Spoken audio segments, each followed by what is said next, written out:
Welcome to All About Arsenal. Today we're going to have our Premier League review. We show that we enjoyed it at the end of each game week. And of course, we're going to have our panelists do their thing as always, making it return to the site. We have Ebuka. How you doing, brother? Man, I'm good. I'm good at least. I can't believe right now I'm on the same point with this guy's team over here. I can't believe it. It's I, incredible, no? I mean, are you the actually league on is the never same a point? sprint. I've not checked the table, so I'm not even sure of what points you're at. The league is not a sprint. The league's a marathon. Preach, preach, Yeah, it is a preach. marathon. Yeah, sure.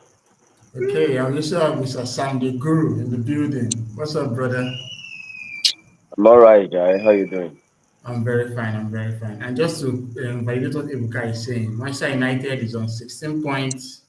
Manchester City is on 16 points. So, Incredible. yep, that's incredible. Okay, so as always, we'll start with our Premier League review show. Thanks for being in the channel again tonight. This is where we cook, as always, seeing how the entire game week has gone through. And thankfully, there's no Monday game today, so we're going to see everything in its entirety. We have our usual agenda. We start with the Arsenal match review. Then we look at our title rivals watch. Maybe someday Buka's team might come into the title rivals watch, but right now they are still they are still in other key results. I'm not in the race for the title. I mean, I'm just in the race for top six. That's what I Haha. mean. Yeah. Then we have our surprise of the week, which we're going to discuss. We'll talk about our injury watch, have a look at the table, then have a look at the predictions. But one key thing about the predictions today is that I was able to get all the scores from game week 2 till today. So let's just see how our panelists have been doing. These panelists that act like they know what the future is going to be like. So we're going to see how our scores are going to be. So we'll start with the Arsenal match watch. This was a game that was written in the stars for a certain Eberechi Eze. Arsenal signed him from Crystal Palace when he was about to go to Spurs. But with Martin Odegaard still struggling, with injuries and stuff, it's good to see now that Eberechi Eze has been the one that's taking that role and, of course, scored an amazing goal against Crystal Palace. So that's what we'll probably start with. What was your take of Eberechi Eze as a signing for Arsenal, Ebuka? No, I know. Like it's the Arsenal signing Eberechi. It was out of the blue, right? Because Mm-hmm. I remember he was supposed to go to Spurs, and then the next day as in Arsenal signed Eze, and I was like, okay, why exactly are they signing Eze? But then yes, you can see what he brings to the team, right? He's kind of like okay. It's more like okay, there's the midfield, and then there's the attack, and then there's a Mm-hmm. Eberechi Eze in the middle. That's what it looks like for Arsenal. He literally just brings as in everything into play, makes everything seamless, allows the ball moves as in from the second third to the final third. I mean, so I think yeah, astute signing. I don't think right now he's probably one of like our like Ateta would say the finishers. I think at this point in time he is gradually getting his way into the first team, but then Arsenal, I mean, is there a first team and a second team for Arsenal these days? I don't really know because everybody is like basically up there. Everybody's at the same level. But yeah, so it was written that you were, yeah, as it is with most players when they face their former club sides, getting a goal and yeah, he did it like he came directly into the box and just crashed a shot into the bottom corner. So yes, it was good. Yeah, Arsenal. I mean, they've just been on the roll. They've just been on the roll. Awesome, awesome. So let's talk clean sheets on the Guru. 13 games played, 3 goals considered, 10 clean sheets for Arsenal. As at when Jose Mourinho had his amazing record of 15 clean sheets in the Premier League, it was in the 11th game when he had considered just 3 goals. But Arsenal has considered 3 goals after 9 games. Do you think they are on course to break the record by Jose Mourinho? Well, I think it's going to be very difficult to break that record. But if there's any team that can at least try to break it, I think it is this current team. You know, we've been seeing this Arsenal's defensive strength in the past, I think 2 3 years, and you know, it's not fluke. You can see it there. You can see that it is very evident. They are very compact. They don't even allow big chances, regardless of the opposition. They barely allow big chances. So, you know, if a team is so obsessed with keeping clean sheet, they don't even give you chances. And, you know, I think I can remember that Chelsea's year. That was exactly how they were. They were very solid. Opposition barely even get at them. So if any team would attempt it, I think it would be this Arsenal, but I still don't see it happening. Awesome, awesome. So we have Don Palmer, Arsenal Domination, making his debut in the channel. How are you doing, Don? Good to have you today. Hello, mate. Thanks for having me on, and sorry to be late. Time zones have changed in the UK, so I thought I had an hour. But then you didn't know like the time zones like okay fell back. Yeah, You I should. know, Do you know, I used to live in Ghana. I should have bloody known it was different. Yeah. awesome, bro. So let's look at the stats from today's game against Crystal Palace. Arsenal had 10 shots, Crystal Palace had 7. Arsenal had 3 shots, Crystal Palace had 1. This is the first time I've seen in quite a long time that a team came close to matching Arsenal with shots. Man, the Manchester United game that happened a while ago. So, what was your take on Crystal Palace in the game today? Were you scared that they were going to actually win us or score us or maybe do something damaging to us today? Before the game, Crystal Palace obviously a big threat. You know, they're playing very well. But I felt Arsenal should win this game. They had 2 days extra rest and had the quality. But during the game, no, I didn't really feel worried oh, sorry, I've got hiccups. At any stage during the game, at all, I thought Arsenal were completely in control, completely comfortable. What they were though was sloppy at times, despite the fact they were in control and comfortable. And but I always felt Arsenal had gears, and that Arsenal were going to win the game. I felt the moment we took the lead, that game was won today. Yeah, that's it. Yeah. Awesome, awesome. So, Ebuka, let's go back to you. Injuries. For some reason, the injury bug can never just let Arsenal go. And today we had Declan Rice and William Saliba out injured. Looking at the depth of the squad, do you think Arsenal is comfortable enough to still have those guys away from the side for quite a while, or do you think something needs to be done for these injuries to be cut down? I mean, yeah. I think it's something Arsenal prepared very well for going into the season because I mean, if you take a look at the signings, and should Arsenal win the league this season, I think kudos should go to Andrea Berta. He's been excellent. Like he looked at the makeup of the squad and then he just went out there to like okay get players who would as they fill in those holes should the injury crisis arise, and which is what is happening right now. Right, there's the injuries every like I can't. I told somebody one day, I think it was last week. I told someone there'll be sometime this season, probably in March or April, where Gabriel Jesus would probably score the winning goal and everybody would go bonkers because that's how deep the squad is, right? That's how deep the squad is. But I mean, if you look at Arsenal's first 11 and the second 11, I mean, if you could make a team with Arsenal's second 11, definitely Arsenal would finish top six with their second 11, which shows you like the strength and depth that they have in that squad. So yes, right now, I think yeah, Saliba is injured. Mosquera came in, and not even you still have Piero Hincapi, right? Who like won the double for Bayer Leverkusen as one of their Because, centre backs, right? yeah. He's still there, and he's not even seeing game time. I mean, I think yeah, the strength and depth is there, and something's just telling me, right? Arsenal might just do the double this season of the Champions League and the Premier League. Like it's looking that way. It's just what it is because you're going from the first team to the second team, and the quality, right? The decrease in quality is not there. So I Yeah. think yeah, even with the injuries, like I think Arsenal would be able to ride the storm. And when they get those players back, like okay, the very first 11, I mean, like I said, I would wager as in any amount of money. Arsenal stay first from now to the end of the season. That's it.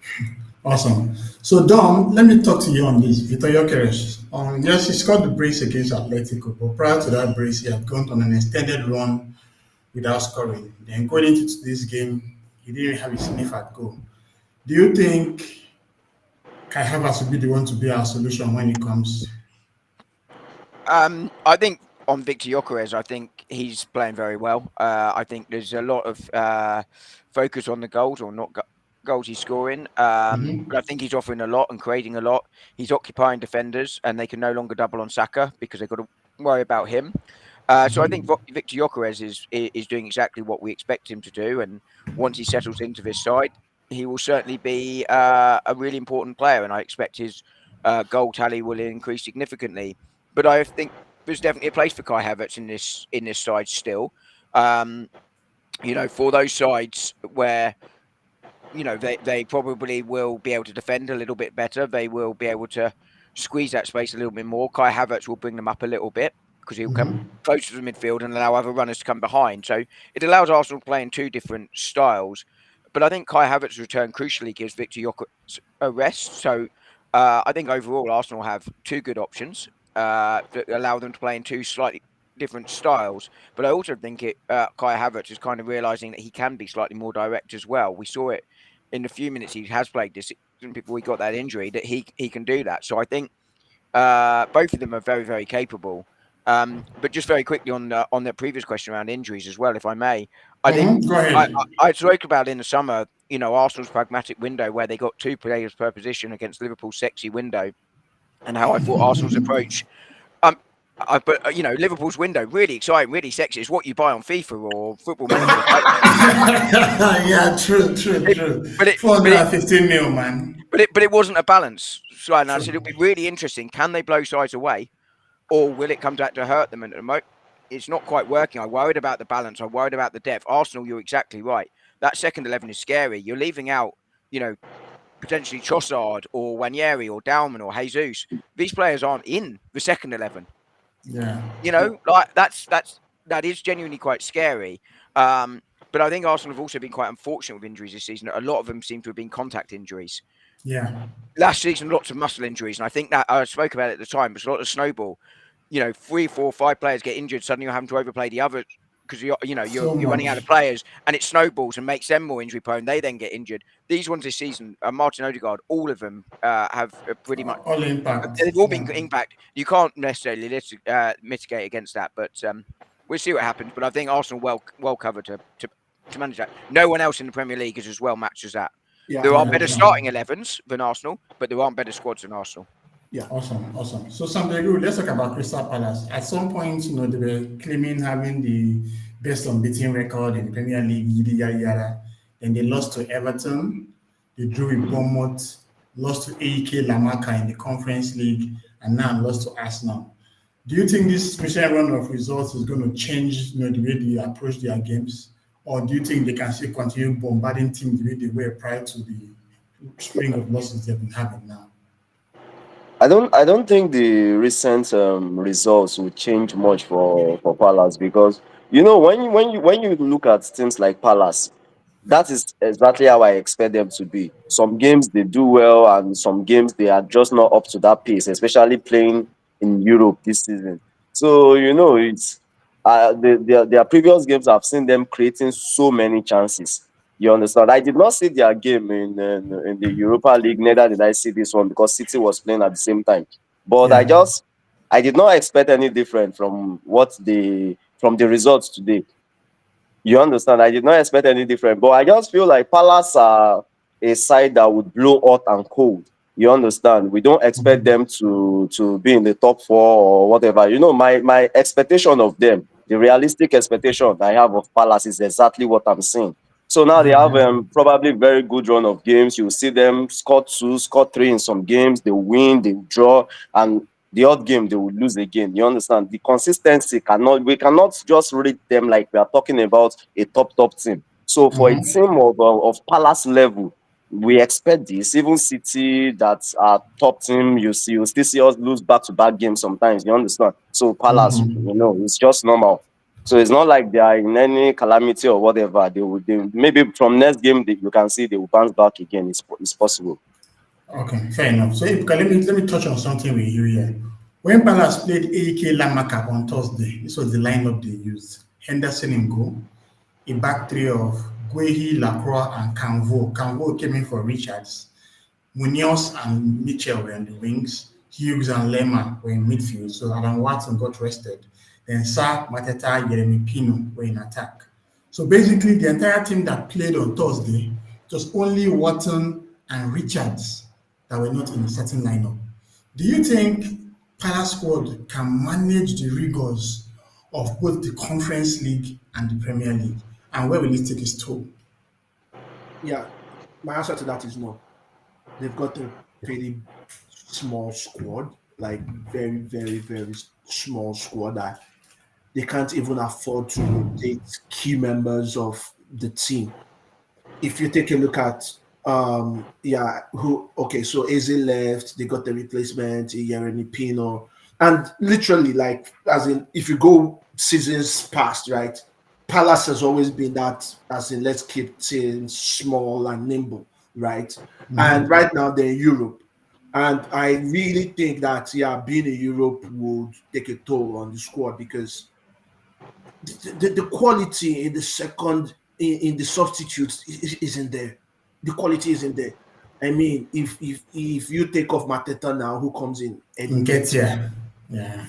I mean, if you take Sa off or Yerin Pino, who comes in the 210s. So Christian Eze and yeah, Esse. Yeah. one thing I really admire Glasner is he's been able to make the best he's got with the squad available to him. I mean, I think I was looking at the XG table recently, and Palace were top of the XG table going into this weekend, right? Which means they've been able to trade, but they've not been able to score as much as they've been To score as as much. they should. Yes. Yeah, Jeremy Pino, great signing from Villarreal, but he's still finding his feet in the Premier League. Yeah, the Premier League, I always say, is very, very physical. Some players tend to adapt to the Premier League, while some, yeah, it's just okay. I came here, I tried my best, but it didn't work, right? So looking at Palace, I think they're also in the EFL Cup, right? They also have the Yeah. EFL Cup this week. I mean, it's best they just get out of the EFL Cup. I'm telling you, and then try to make that balance between the league and then the Europa Conference League. Else, it's going to be a very long season for Palace. Yeah, but not this week. They've got Liverpool this week in the cup. We want them to win that one. Okay, so John, let's say one more thing about Crystal Palace before we move to the next fixture. They lost Michael Olise and they signed Ismail Assar. Now they've lost Eberichi Eze and they've signed Yeremy Pino. What's your take on the replacement for these two awesome players that left the club? Because if you remember, Olise and Eze were very vital to the successes Crystal Palace had as a club. So have Sarr and Pino been good enough in your eyes? I think it depends on how you sort of see Crystal Palace's future, right? I mean, I think the points just being made there about the impact Europe has on the squad is very true. It affects Forest as well, albeit there's far more that sits behind their form than just Europe and the league, right? I mean, that's a basket case of a club right now, although Sean Dyche, I think, is a good appointment. But I think Palace have brought in some good replacements, right? So, Sar and Pino, has just been pointed out, good players, decent players. They're sort of mid table players, right? The Obviously they're not going to get players of the quality of Ezra and Elise Olise. to be replaced. Same when Adam Wharton eventually leaves, or Mateta, Mark Gehi. You These guys are not going. They're not going to get players of the same quality of replacement because you're talking about Champions League level players, and Palace aren't a Champions League level club. So I think Yeah. they've replaced very well for the size of the club, and I think it's credit to Palace and Glasner for the way they've held and handled this together and replaced them and kept things going. But eventually they are going to drop because you can't keep losing Champions League level players and replacing Europa level players because that's basically what Palace have got money wise, size of club wise, who they can attract. These things are all big. Manchester United can attract better players in many ways than Palace because they're a bigger club. But right now, I mean, I'm talking about the last 2 or 3 years. Palace have been better than United, but United will still always attract a better player. They're a bigger club. So Yeah. I think they've done a really good job. But it's inevitable what the consequence is because these players are going to be of lower quality inevitably. Yeah, I agree with you because I see Benjamin Sesko, who Newcastle Champions League team in quote made a move for, but they couldn't get him. Okay, so let's go to see our title rivals watch. We'll start with the Blues being stunned by the Black Cats. So this was a fixture I did not see coming. I know Sunderland has been one thing that has really shocked us. So I'll start with you, Ibuka. What is your take on Sunderland's performances so far this season? And where do you think they will end up eventually? I mean, Sunderland, for I think after this season, right, going forward into future seasons, I think Sunderland has laid the blueprint on how to recruit for the Premier League, right? And this is literally what Sunderland did because when they were going for sign, as in when they were signing those players, I mean, those signings were literally signings that I had on my radar, like potential who had the talent to go into Champions League teams and all. Let's start with Talbi, the guy who got the winning goal, right? He was at Club Brugge, Yeah, and he did excellently as a with Club Brugge, especially in the Belgian Jupiler Europe. League and also in Yeah, the Champions League. yeah. And they also had Habib Diarra, who was at Strasbourg, who I feel was at least top five, the best midfielders in the French league last season. And Noah Sadiki, who in terms of ground coverage, he eats ground. I Like saw Noah Kante. Sadiki like a Android N'Golo Kante when he was at, I'm telling you, when he was Or, at or, Juventus or, Sevilla, right? Android or Temu. Yeah, exactly. Exactly. Android of Temu Kante. But then they brought these guys and he brought in an experienced head in Grand Xhaka, a proven winner, someone whose trait is leadership, as in every sense of the word leadership. So you brought him in, and he was able to literally conduct the orchestra in both the defensive part of the Sunderland game and in the offensive part of the Sunderland game. He literally knits everything together. And then you look at the defense. Like, what did these guys do? Okay, you know what? I think this player is kind of like he's got Champions League experience, but then okay, he's out of favor at his club. Reinildo, Atletico Madrid, Mukiele, former Leipzig. PSG, Bayer Leverkusen, they brought in him. Getruida Feyenoord, he Fair played in the enough. FA Yeah. Conference Final, and then he went to RB Leipzig. I mean, they brought this quality of players in, and Robin Roos, who last season in the Dutch league, Eredivisie, he was the best goalkeeper in the Dutch league, Robin Roofs.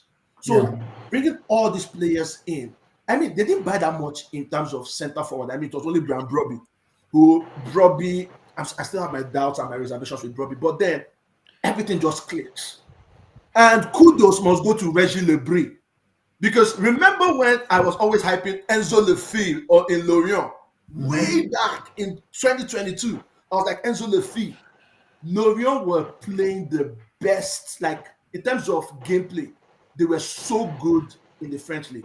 And Regis Lebris was spearheading that. Unfortunately, they got relegated. And after Lorient got relegated, I was like, Lebris is a very good manager. He's an astute manager, even when I was watching them with Lorient. And then he didn't have actually there wasn't any club coming for him. But Yeah. what happened? What's the name of the owner? I think the 29 he's 29 years, the owner of Sunderland, Yeah, yeah. Louis That Dreyfus. young guy. Yeah, Yeah. Julian Louis Dreyfus or something. So he just okay. I saw what he did at Lorient, brought him into Sunderland. The next he got Sunderland promoted, and after promotion, look at what Sunderland are doing. In terms of French managers who are out there, I think Lebre is one of the best. He is definitely one of the best. And what he's done with this squad so far is, I mean, it's superb.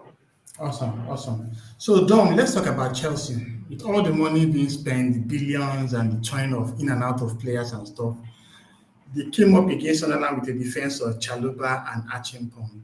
And beside them, you have Fofana, Bediashile, Kowill, Hato. Do you think that they have really recruited well? Or do you think that it's just a normal churn of the player, they just keep going in and going out and they basically have the same level of quality? Well, again, they've recruited brilliantly on FIFA, haven't they? Um, uh, I mean, how many players they got now? 317, is it? Still, um, Last count it was 107. yeah, I mean, obviously they got a lot out on loan, and they're looking to do that. Their model is very much bring lots of players in, move lots of players out. It keeps the PSR money rolling over and helps keep them compliant. That and selling, hotels and women's clubs. Benches can run it. But look, their model in some ways makes sense, right? Chelsea have fallen off. They're looking to recruit young players that will build with the squad and basically do what Arsenal now, which is come and mature all at once and get them over the top. And clearly, there's quality there. I know the World Club Championship is a bit of an odd one because it's basically a pre-season tournament where teams aren't all quiet at the races, etc., etc. But they still Yeah. won. They still won that tournament. They deserve credit for that. And they bought some really good players. Jared Hatter, a player I would have loved to have signed this summer, for instance. Um, but it doesn't quite work because they buy all these good young players, generally speaking, but I don't think they necessarily know where they're going to play them or how they knit together. And you contrast that to how Pep Guardiola sides or Klopp sides or even Arteta, there's a plan for where they're going to play and how they're going to fit in and how that is going to work, not just for that player, but how that fits into the entire team. And Yeah. that's what I think is lacking with Chelsea's recruitment. And you are then going to see, particularly with the age profile of this side, like Arsenal 3-4 years ago, you can see them getting hot for a while, getting loads of good results, beating everybody, and then it will go cold. Uh, and I think you'll just see that with Chelsea this season. And it's no surprise to me that they're getting good results and bad results at all. It doesn't surprise me. And I think what they need to do is stop buying so many players and now start to just add a little bit of experience, a little bit of know-how. You're just talking about it then, Ibuka, with Sunderland, how players like Granit Xhaka knit it all together. That's what Chelsea, for me, are really missing. And that I think they just need players like that. Arsenal went out and signed, say, Declan Rice, for instance, to bring it all together.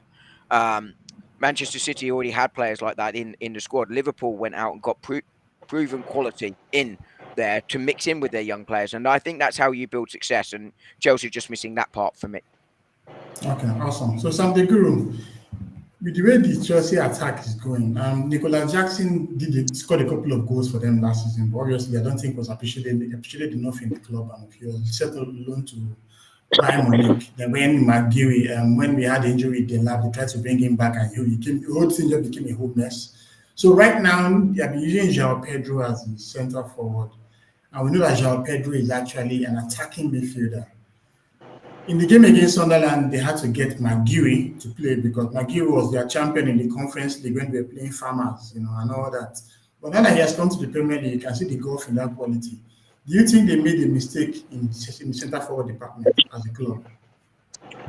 I was paying much attention on what Dom was saying about Chelsea's recruitment, and I agree with everything. Of all, different clubs have different models, how they plan things. Some plan ahead, some just want to fix things immediately. And I feel like Chelsea are very confused because in the past they've looked like they just want to fix things, and now it's like they are really, really wanting to go towards the long-term approach, go for young players. And some things are still very questionable. You talk about the amount of money they've spent, but when you look at that lineup, it is average. You understand? When you Yeah. look at the individuals, when you look at the names, when you look at the squad, you understand? You don't see so many players that you feel like, oh, this is an exciting defender. Well, maybe there's the potential there, but when you look at that squad all round, it is very, very average. And now back to your Jackson question. When Chelsea sold Jackson, or loaned him out, I personally felt like, okay, Jackson, if you get rid of Jackson, then you should be bringing someone a lot better than Jackson. So when I Yeah. saw the names they were linked with, I was listening to names like João Pedro, who isn't even a natural striker, and hearing names like Delap. You Liam Delap. understand? Now, when you are getting rid or maybe loaning out Jackson, I expect you to go for someone maybe with a bit of reputation. Yeah, You like understand? Osimhen Someone or a lot something. better, someone solid, someone reliable, someone that can lead the line for a top club. But you see, you get rid of Jackson and you are getting in Delap, and I'm not surprised for real. I'm not surprised because no, don't get me wrong. Delap is a good striker. He played for our academy. I know him well, and I enjoyed him in his previous club. I forgot, was it Ipswich or where he was playing for Ipswich, before? yes. Yeah, Ipswich. But Mm-hmm. he's injured now, so maybe I cannot judge him much. But I still don't really see the sense in, because Jackson was not perfect, but it was still very okay. At least he was creating, he was scoring. You understand? It was still a bit reliable. So if you are getting rid, I think it's a mistake, to be honest. Because if you are getting rid of Jackson, you should be going for more prolific strikers, not people like, how many goals does Jao Pedro have in his record? You understand what 12, I'm saying? 12 So non-penalty goals in the last 3 years. how Yeah, many? How true. many again? 12 non-penalty 12 goals in penalty the goals last in three three years. years. So you Yeah. can From Pedro. imagine, and what's the highest level of football that Delap has played in? And Chelsea qualified for the Champions League. So what that tells me is, every club have their season expectation. I'm not sure winning league or Champions League is included in Chelsea's. I think they are just trying to maybe, okay, They make have top to- four, make top five, and maybe gradually we look at what is weak in our squad. Then the next winter window or next summer, we try to upgrade, we try to fix, we try to do this, we try to do that. I don't think they are interested in the game of titles. I don't think so. Sam Day, I Okay. agree entirely. I think that's exactly right. That should be Chelsea's aim. It should be what they're trying to do. The problem is they've been trying Hmm. to do it for 2 or 3 years without doing those upgrades, right? That's been the big Yeah. problem. I thought Liam Delap made a lot of sense to them in the summer as a number two striker, 17 Mm. million pounds because that was his release clause. That made a lot of sense to me. Yeah, yeah, he did. He But did. Mm. but you're exactly right about, and this isn't a dig at João Pedro. If you bring João Pedro in as your backup number nine, right? Again, no problem. But who's your number nine? Like, who do you want to be your number nine? The You know, main guy. and are either of them, as you say, upgrades on the player you just let go? And the answer is no. If they are upgrades on the player you let go, then fine. That might not. You might be sort of what I call a bridge player. This is a player that gets us, moves us on, but we're going to sell them and we're going to bring someone else in. That makes sense. But this was a conscious decision to go after an upgrade in their mind of a number nine to Nicholas Jackson, and it's not. And I think that sort of shows where Chelsea are at. You look at these players, Pedro Neto, for instance, all the Garnacho, wingers they've Gittins. got exactly Garnacho, Gittins. Where's the upgrade? Hmm. It's not there. There's Yeah. literally, it's like, I said something to someone, right? Talking about Chelsea now. I said Chelsea has spent over £1 billion, and the players who replace the ones that left are a drop in quality. That's it. The Yeah, players I who agree. replace the ones who left are not as good as the ones who left. So No, that was why I used the word, their window, their activities is very, very confusing. I don't understand how they make decisions. I agree with you. I think there is a time and a place where you can let players go, right, and replace with poorer quality. So if you've got bad apples, or you're trying to cut your wage bill, or you're trying to cut the age of your side. So if Manchester United, for instance, went and sold players like Casemiro, Luke Shaw, Harry Maguire, etc., Marcus etc., Rashford. Yeah. yeah, those sorts of players. Well, maybe Rashford, but you're trying to move players out that are bad apples and or aging and or on big wages, and you might go, right, I've moved 7, 8, 9 players out. I want to bring in quality in 2 or 3 positions where that is a massive upgrade, but I do need to bring in 4 or 5 players that aren't at that level as stopgaps, just to get the squad numbers there. But you're making a conscious decision when you do that, and Arsenal did this, and I think to some extent Spurs have done this actually. But we might Hmm. step back for a year or two, but the plan is we're going to grow here, and we've gone to replace them with younger players, and this is our plan. You need to stick with me for 2 or 3 years while we implement this plan. That is fine, but Chelsea's plan is now to start winning now. That's where they think in their heads they are moving to. I agree. I think it's top four should be their aim with where they're at. But for 2 or 3 years, you've just seen no improvement in the squad. You've just seen player A being replaced with player B, and they're of similar quality. Yeah. And it doesn't make sense. So as I say, I think is a time and place where you can replace with poorer quality, uh, but that has to be for a long-term plan. Chelsea just replacing light with light doesn't make any sense. I agree with you. And I'm thinking of the fact that last season they had to wait all the way to the final day before even securing the Champions League place. And that was because they beat Nottingham Forest, so were probably taking that spot at that point in time, which meant that if Nottingham Forest had held on their line, just might have probably been in the Europa League. And the year before that, they were even in the Conference League. Mhm. So it just goes to show the level at which their quality has been. But I'm guessing that the players they have currently match that. So let's go Yeah, to the next. but they still Yeah, okay. claim they were Okay, Championship go Europe. ahead. Well, I agree with you on that. So we'll go to the next fixture now, and this is a fixture that Sam De Guru is not going to be happy about. He's a Manchester City fan, you know. Erling Haaland has been in amazing form, damaging teams and whatnot. But he came to Villa Park and he blanked like the rest of the squad. So Sam De Guru, as a Manchester City fan, what went wrong in this game for you? Nothing went wrong. I just think we just lost the game. I can't really pinpoint whatever went wrong. If you saw the game, you saw the goal Villa scored. Although we did not play good enough, but that's credit to Villa. They made it very difficult for us.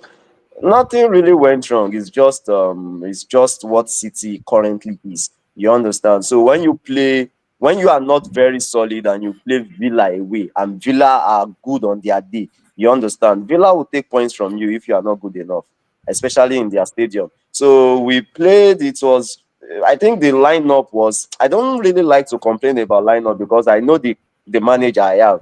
You understand? And that is the same way we have won consecutive league titles, 4 in a row, 100 points, the treble, and whatever. So if I enjoyed it in the past and it brought a lot of success, I don't think I have a right to start complaining about that same method now. Pep is Pep. He would always rotate players. The lineup in the Champions League midweek was very confusing. But we won. So you won't see me complain that, okay, why didn't Pep start this or start that? You understand? We started this game without Nico. Nico was on the bench. We started without both Nico Gonzalez and Nico O'Reilly. Solid players, at least our mini run, they've been doing well. But in Pep's defense, Nico just came back from injury. Nico Gonzalez also just got back from injury. So maybe that was the reason why both of them were on the bench. You understand? But anytime I see Bernardo, Reignas, and no proper. It just reminded me of last season's calamity again. So when I saw that lineup at Villa Park, I was like, "Oops, here we go." You understand? The front line is not sharp. We are just not good enough compared to the level people used to recognize us as. You understand? So I think this is it will take a while before we can get to that level. So I wasn't really surprised with the result. I wasn't surprised. It was a very, very mad display, lackluster. Okay. I, So Ebuka, okay, don't make a comment, though. I was going to say, I agree. I mean, I didn't see the game because, of course, Arsenal were playing at the same time. But I think this idea that something must have gone wrong every time a side loses a game is incorrect. Exactly. Right? I think Yeah. that's a really good point you make there. Sometimes you can play well and you can just get beat, right? Or it's Yeah. just Yeah. your Of day. course. And I think you're exactly right as well when you're talking about the lineup because the manager, whether it's Pep Guardiola or someone who hasn't got his record, they know information that you don't. And this idea that we hear fans all the time say, "Well, if we rotated more, we wouldn't get the injuries." And then when we do rotate, they complain, right? Because Mm-hmm. well, if we've done this, right? I mean, just in general, like fan base in general, Arsenal, in particular. Oh, we've rotated and we've lost. It's like, well, you then complain that we play Saka every game, and then we rest him and we lose, and you go Mm. mad. And it's not just Arsenal; Yeah. it's Exactly. across the board. You know, the managers have the information. They also need to keep the players happy that they have in their squad because you never know when you're going to use them. So I hate this idea that the manager, rotates players and it goes wrong. You can say, look, that player didn't play well today, and had we played that, but I think to criticise the decision there when is just as a default, I think is wrong. So I thought that was a really interesting point you made there. But on Yeah. City, Okay. I agree with you. I don't think they're quite there this season. I think one more summer, and I think next year they're going to be bang on the title hunt again. I just think, and I'd be really grateful for your view here as a City fan. But I don't think the defence is quite there, and I think there's something missing in that midfield currently that just will leave you holding short of the league title. But I'd be interested in your thoughts there as a City fan on that, because I see that from the outside, obviously, not as a City fan. So, Ebuka, let's talk Phil Foden. Just 2 seasons ago, he was Player of the Year. The world was at his feet, and there was so much expectations of him, especially with Kevin De Bruyne finally leaving the club. What's your take on Foden's performances so far, and where do you feel the problem is from? I think the first thing is when Foden won the PFA Player of the Year, he had a great support cast. And if you compare the quality City had then to the quality of players they have now, there's been a huge drop off, irrespective of the way you look at it, right? There are times when everything just comes together, everything clicks for you, and you have that wonderful season, which I think occurred with Phil Foden. But right now, I really don't know what's happening. Sometimes I'm thinking, is it that the evolution of the game? Because right now, I feel the game is evolving. The game is evolving. Like, we are no longer into possession football territory. We are no longer into the era of pass from the back as a kill your opponent to death with 1,000 passes. I don't think we are in that era yet. I think there's a gradual evolution of which I would say Mikel Arteta was ahead of the curve in that evolution. He was. And now we see more teams, right? One, utilizing set pieces. Like set pieces in the game today is a critical part of the game. Yeah, the meta. What I mean, Arsenal, I think Arsenal has scored just five goals from open play, and the remaining was it 10 or 11 goals is actually from set pieces, right? Same thing with Brentford. Take a look at Spurs today, 3-0 against Everton, 2 goals were from set piece. So I think that evolution is being embedded, and City, the players, everyone, they're not quite physical because the Premier League is now getting so metaphysical. Let me use the word, right? It's getting super physical. And City is still trying to find that balance. They're really still trying to find the balance. And yeah, for Phil Foden, I just can't place my finger where everything went wrong. I Okay. would, I would So like to I Dom, would let's like look to at. say something. I don't think Okay, go you ahead first people before I talk to have. I don't Dom. think you have paid enough attention on Foden this season. You know, I watch City games, like I watch it like my Yes, life sir. depends on it. You understand? Mm-hmm. So I don't think you've watched the games. You know, we are not on that high level yet. You understand? So you know the level a team is playing would reflect on their individual players as well. But what Foden is playing right now, you cannot compare it to last season. Last season was No, last season, woeful, yeah, last season and, he was and he was neither totally neither awful. can you compare it to when he won PFA. But what he's playing right now, his current level right now, is very good. You understand? Okay. Apart from Alan, he's like, we don't have De Bruyne anymore. He's Yeah. actually doing well. Mm-hmm. But you probably would not really notice if you don't, most times now, if City and Arsenal play at the same time, obviously you'll see Arsenal. You understand? Like today I saw City. You understand? But what Mm-hmm. Foden is doing now is like getting back to his normal self. So you cannot watch Foden so far this season and just feel like he's been made. Maybe not too many goals and not too many, Yeah, but he yeah, has yeah. been So, there. so I think I was coming from that perspective of returns. Foden was Exactly. someone That that and you I would think we see. are. I think the only season Foden has scored many goals was the PFA season. Foden is not the player that scores the most goals. If you notice very well Yeah. from Foden, and we've been praising Foden even before he won that PFA.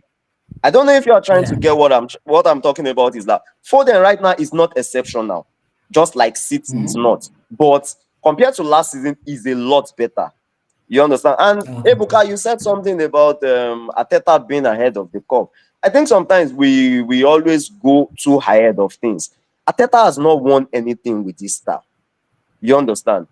They've been doing well, they are solid, but you cannot really say he's ahead of the curve when this style, this method, and everything has not produced anything tangible A yet. trophy yet. You understand? So I think we have to wait to see what they do this season. Then we can say, oh, yeah, not taking anything away from them. Like my opinion of Arsenal. I'm always very, very honest. I have said it many times that I think they are the best team in the world at this moment. But you saying ahead of the curve, I just feel like nah, man. They've No, not no, no. won anything. Okay, Let them no, it's end it not about before you give them. so yeah, so it's not about winning for me. Like I understand where people say winning. Like, okay, you have to win something to prove that as in your style of play Mm, actually works, right? There are some managers who really didn't win, but then their mm, style of play was entrenched, especially as in that era. Um, One of them was as in, especially Luis Aragonés, as in before mm, he went to Spain, when Aragonés was with Mallorca, right? And then he mm, gave to his debut and all of that.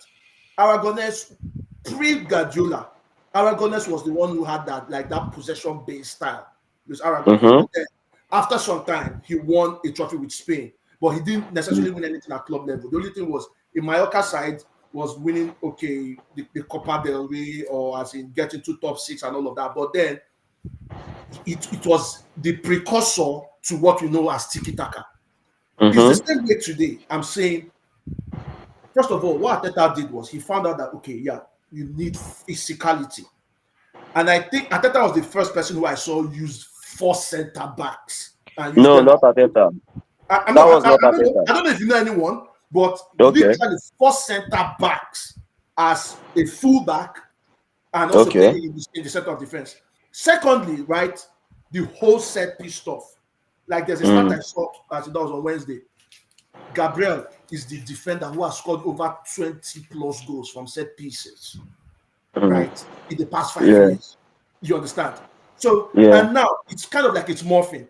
And yeah, I'm a United fan, and I'm kind of like seeing United tilting towards the whole set piece long ball stuff, right? And that's the reason why I'm saying, and if you see most of the teams who are actually kind of like play progressive football, many of them right now has left that possession football. Take a look at Russell Martin. Russell Martin, who is fanatical about possession Mm. football. Russell Martin right now, like that kind of football took him. It didn't take him anywhere anymore. At Southampton, he Yeah. failed. He went to Rangers, he's Permit me failing. to ask you a quick question, Ebuka. Okay, Is there any team in Europe that play like Arsenal right now? Like everything we are saying about Arsenal so far, so solid at the back, set pieces, and going for very, very physical players and all that. Give me another team that play like them. Roma Roma. under Well, maybe Gasperini. I don't really see. But what I'm trying to say is, if you look at the champions of Spain, they don't play like Arsenal. No, no, The no. See, champions of no. England, You they need to don't play understand. like No, Arsenal. no. You need to The understand champions something, of right? Europe, they don't play See, like Arsenal. The okay. champions of the world, they don't play like Arsenal. You You need to understand? understand So something, that's right? just what I was trying to say. Like Mhm. this style is good, this style is solid. Sorry for interrupting you. But you see, you cannot still, in my opinion, I cannot put it over all these styles. Like these countries I've mentioned, I cannot see any champion that play exactly like this. So So Arsenal needs to install this style as a solid style by winning big things. That is just okay, my well, point. that's what you feel. But then I will tell you something. I'll go back to tell you something, right? Where Mm, you judge this style of play is one, that style of play is becoming entrenched in the Premier League. So let's see the Premier League this season mm. against European teams, and let's see how far they will go. That's when you might Yeah. be able to now benchmark what is happening. Yeah. Premier League Arsenal have Okay. been versus Let playing European this me. teams. style, not just this season. They've been playing it for about 2, 3 years now. I know, definitely, and that is why the evolution is gradually Okay. there. Let's not stay too long on that. Let's not stay too Exactly. long on Yeah, that. yeah, that makes sense. So, Dom, let's just talk about Aston Villa before we leave. As at 31st of August, they had gone played 4 games and they had not scored any goal, and they were trolling them that there were 96 teams in top flight Premier League, in top left English football that had scored more goals than them. But in their last 7 games, they've won 6. So, do you think Unai Emery has steadied the ship now? And do you believe they can make Europe again this season? Do you believe they are playing right now? Well, I did speak to Ollie Watkins and said, as a 41-year-old centre back who's 5'1" tall, did he want me to come and play centre forward for him, see if I could get him a goal? Seems to have done the trick, and they started scoring since. I never thought Villa were as bad as the start of the season. Nor do I think they're as good as their last 7 games. I think Villa are not where they were 2 or 3, a couple of seasons ago, 2 seasons ago.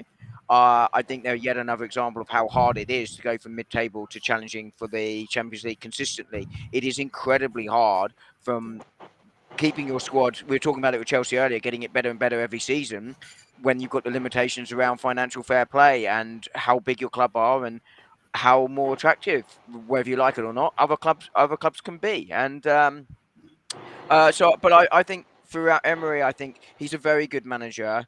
I think he understands how he wants his sides to play, and again, he works with his director of football and scouts to sign the players that fit the way he wants to play. So no surprise he's turned it around. And Villa, I think, and again, Sandro Guru, you'll know better than me. I think Villa are almost a bit like Tottenham and Brighton, very much a kryptonite of the way that City don't like the opposition to play. They find it really hard against these sorts of sides. So no surprise for me that Villa got. I thought they could. I mean, wouldn't have surprised me had Villa got a point or won today. I would have put City as a favourites for it, but Villa are a tricky side for them to play. But I think they will be somewhere in around 9th, 10th this season. Villa, I think they will all step back again. Um, because financially they ran out of money basically in the summer. They gambled on Champions League and didn't get in there. And I think that will Mhm. cost them. But it's obviously as an Arsenal fan, I'm delighted to see them get the 3 points today. Um, but I think they're a decent side. They've got a good manager. There's going to be no problem. But they're going to be a side that are going to go hot and cold, and they're running hot at the moment. But I don't see this run they're on as sustainable. Yeah, Okay, fair but enough. but just to add to that, to the Villa conversation, right? Hmm. Last take. When was the last time City won at Villa Park in the Premier League? Does anyone know? Yeah, it's been a while though. Yeah, exactly. So it's just Hmm. normal that I knew, yeah, City finds, as in the Villa Park, a tough place to visit. And the last time they won there was, I think, in 2021. So for all, as it going to 5 years now, City hasn't won at Villa Park, and that's just Yeah, what it true, is. true. It's not just City as well. Okay. They're a good side at home. Arsenal Yeah, struggle there. Yeah, Arsenal even struggled there as well. True. The best side struggle at Villa Park. It's a difficult ground to go to, and yeah, they're it's a, a difficult one. they're a That decent was side. exactly what I said before. Mm. Villa are difficult. We know them. Okay, so now let's talk Liverpool. What's going on here, man? Dom, I know you're having fun right now. I'm well, having well, fun. well, Oh, well, okay, so I'm trying to just compose myself, right? Jurgen Klopp left the club, and the slot came in, won the Premier League title, spent 450 million. Everyone got scared. They had the initial late goals against Brighton, Bournemouth, against Newcastle, managed to win Arsenal. And they were like, before the international break, yeah, Liverpool, they are cooking. But since the turn of the international break, Liverpool has been terrible. What's the problem? Is it at the defense or is it the attack is not clicking as expected? Um, well, again, I sort of spoke about this in the summer. They had this sort of, and I call it a sexy window, right? It's shiny new toy stuff. Isaac, Ekatike, Verts, flying Kirkers. fullbacks. Frimpong, Yeah, exactly, Kirkes. the flying fullbacks. And you looked at it, and my concern there was, I think they would. I said at the time they would have been better off not signing Isaac and signing Mark Gehi and a CDM. I think at that Who? point, I would have made Liverpool. I'd have made them favourites for the Premier League. It wouldn't have to be Gehi. Any centre back will do. If they'd done that instead of Isak, and I said it in the summer, then I would make them favourites. I made Arsenal favourites for the title before the season kicked off because I thought they were a good side. They bought really well in summer. The big question mark over at Arsenal was: could the manager, who hasn't won before, can he get them over the line? Right, that is a genuine question, Mhm. and we're not going to know the answer to that until May. Right, but Yeah. Liverpool, I felt last season were worthy title winners. They did really, really well, but they were also highly reliant on 2 or 3 players. They did stay fit largely, and credit to them for that. I think had City or Hmm. Arsenal stayed fit last season as well, that title race gets Yeah. much closer. And I'm not convinced. Yeah. To the And end. I'm not Yeah. convinced Liverpool win it. To be blunt, but they did win it. They deserve to win it. They're worthy winners. But I questioned the balance of their side going into this season, and I think we're seeing that now. They cannot keep a clean sheet to save their lives. Now they are capable of scoring 3, 4 goals a game, and but I compare them very much to Kevin Keegan, his Newcastle side In in Newcastle the late side, yeah. '90s. You know, you score 3, we score 4, and I kind of see that as Liverpool. They don't have the balance right, and I think that's their big problem here. They don't have the balance right, and I think they've not gelled. Now, I think you could give them time, and I think players like Florian Wirtz will definitely improve. I think Isak and Ekatike, I think, has done really well actually, but I think they will settle Hmm. and they will beat sides 4-5-6-0, and they will probably get more 4-5 wins this season than any other side in the league with that attack. But the balance still isn't right. And ironically, I thought against Arsenal they were terrific. They got the balance spot on, brilliant. And I don't understand why they haven't looked to replicate that again since then. By making sure they have that defensive solidity, by making sure they've got the players behind the ball, and just going forward. But at the moment, It doesn't work. It's not balanced. And it looks a very unhappy dressing room with lots of egos in there and lots of people worried about the system or, competing against each other and not working together. And it just doesn't look a happy place. And of course, it was obviously a difficult summer with the passing of Diego Jota. That must have had a massive impact on players Mm-hmm. too. Mm-hmm. But right now, as I say, tactically doesn't look right. Balance isn't there. Players don't look happy and content with each other. Players don't understand the system, and there seems to be something missing from the motivation and mental side with them at the moment. I think it will come back. I think Liverpool will certainly improve. This can't go on forever. But equally, I said after the Frankfurt game on Wednesday, I didn't think that proved that Liverpool were back. Brentford Yeah. would prove whether they were back or not. And I wasn't convinced they were. And they lost the game, and they deserved to lose this game, by the way. 3-2 flatters Liverpool. I mean, Brentford outclassed True. them through the whole game in every area. But anyone saying that Liverpool are well out of the, are well off, they're going to finish mid-table, and I have heard people saying it. I'm sorry, that's not right. They are going to finish in the top four. Right? There's no question for me. They will right the ship. Okay. So, Ebuka, how big of a loss was Trent Alexander-Arnold to them? Massive, hugely massive. Because Trent was that player who create from deep. He was that player whom, okay, if you could make those overlapping and underlapping runs for Mo Salah to wreak havoc. I think Trent is part of the reasons why we've not seen, as in Mo Salah, on fire the way we know Mo Salah today. Because I mean, on that right hand flank, it was Trent, Salah coming into the those halves, right? Yeah. And then Trent trying to find Salah, and Salah from the Salah spot, he basically calls it in, right? But then that dynamic isn't there with Salah and Bradley or Salah and Frimpong. It's more like they're trying to understand those Salah runs. But for Trent and Salah, it was more of automatic. There are automatisms in it, right? It's been huge. It's been huge. Set piece deliveries into the box from Trent, those free kicks. I mean, you just can't, like I say, put as in a metric to what Trent was doing because it was huge. However, like Okay. Dom said, the best game Liverpool played this season was against Arsenal. And there was something they tried on that day. Playing Zobo's as right back, he could invert, right, and then make those pivot, that midfield double pivot.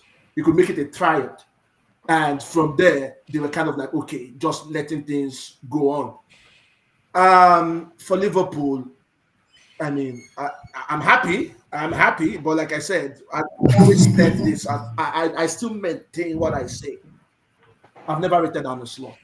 Never. I still think last season it was basically Klopp's magic dust, which was on the team that got them winning that league title. And there's always a saying I would always say: the more Klopp's team becomes a slot team, the worse Liverpool are gonna get. Okay, so Sanjay, let's talk Brentford for a bit. You lose Mbuemo, you lose Visa, you lose Norgard, you lose your manager in Thomas Frank, and you now go ahead to sign your set piece coach as a main coach. The recruitment didn't look too good this summer, but right now they are currently in mid-table. So what's your take on Brentford at the side? Do you think that the replacements like Igatiago, Django Utara have done well enough to keep them where they are, and are there any bigger expectations from what they've done so far? Well, I think they've been okay. I think to be honest, I'm a bit surprised because I expected them to be a lot worse, especially with their stats. You understand? But I think they've been okay. They've been competitive, making good account of themselves, and they are not. I think one of the most important things in teams like this is the management. You understand? If the coach has a system and the players are at least semi-decent, I think they would just do well. So they've been doing okay in my opinion. I think they will be fine. I think they will be fine. Okay, awesome. So Dom, let's talk about Rory the Labs incarnate in Michael Coyote. That guy's throws have been damaging in the Deadly, Premier League so far. deadly. Do you think that's a method that they should just stick with, or should they be changing their approach game by game? I didn't think long throws were allowed. Jamie Carragher says they're not allowed. Well, change the rules, haven't we? No, no, but the double standards ruled the world the last time I checked. um, no, I mean, look, why should they, right? I mean, Brentford, and they're not the only team doing this. Football has sort of moved in this direction. Football historically goes, people are talking about the next big change will be 4-4-2 again. Well, that was how we played in the 90s. It goes through stages and phases, and this is exactly what's happening now. There is nothing wrong with a long throw into the box, right? It Teams are getting better and better, more and more organised, much harder to break down. And the trend across the last 10 years has been set piece goals have been gradually going up and up and up and up, and we're Yeah. now sort of at the zenith, right? But Brentford are, and I don't mean this as disrespectful to them, but they are a limited team with players that are of average to below average Premier League quality players.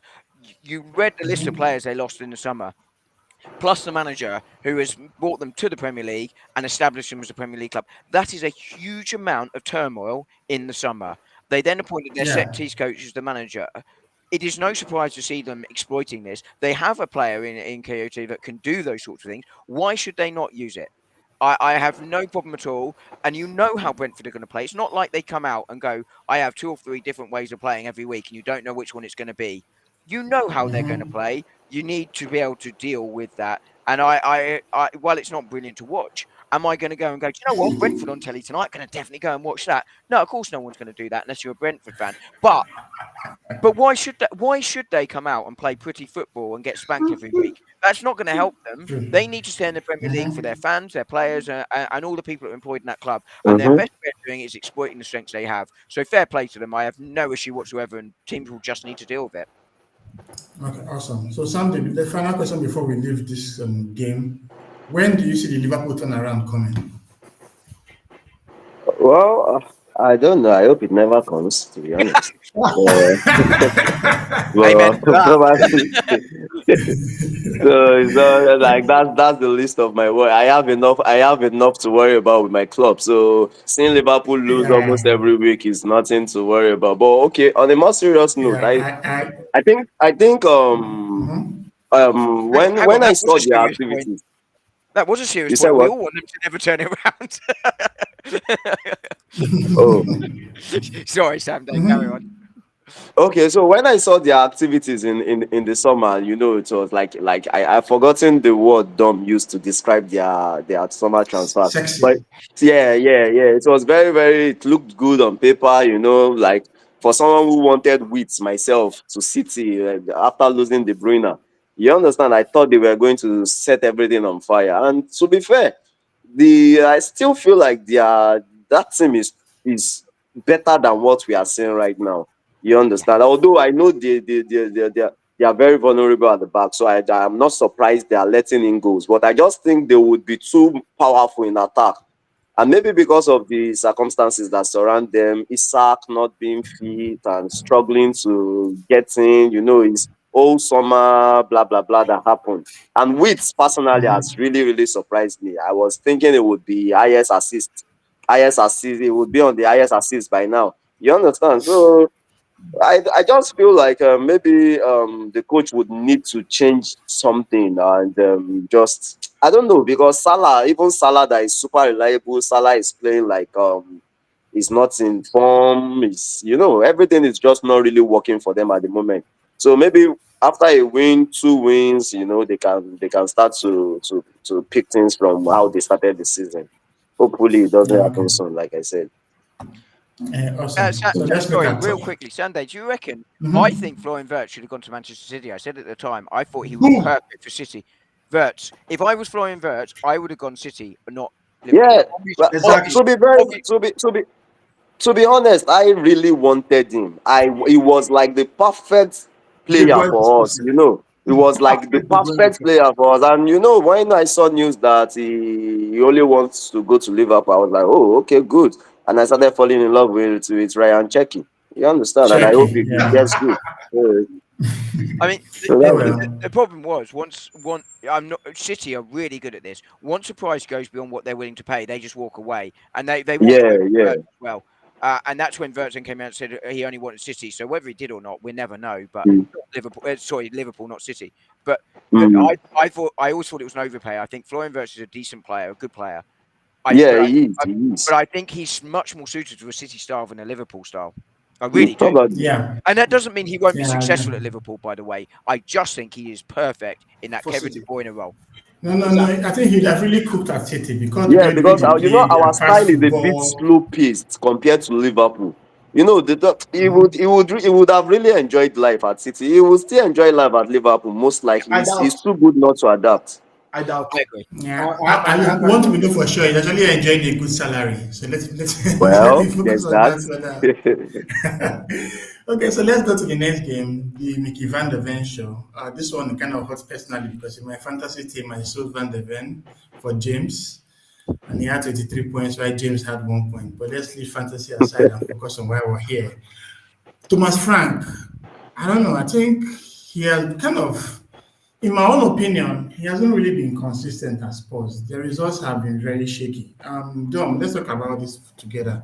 When he came to the club, there was expectations from him. He played the Super Cup against PSG, had a decent run out, started very well with games against Burnley and Man City before losing to Bournemouth. But there have been too many wins, too many draws, couple of losses put in between. Is that what we should expect from him, or shouldn't he be going aiming higher as a team? I think it's what you expect from Spurs, isn't it? This was a side that won the Europa League last year and finished 17th in the league. Um, you know, and I say that, not to take the mick. I think he's inherited a mess at Spurs. Right. Ange Postecoglou has won them a title. He's won them a European Cup. You can't take them away. Well done. And I've got Spurs fans as friends, and they are delighted, but they also felt it was the right decision to sack Ange Postecoglou. It wasn't working, Mm-hmm. and it was going to end in ruin for them. And to be honest Yeah. with you, I'm pretty sure my local 11 side would have would have had a decent run in Europa League last year because it's not the competition it was a few years ago. Yeah.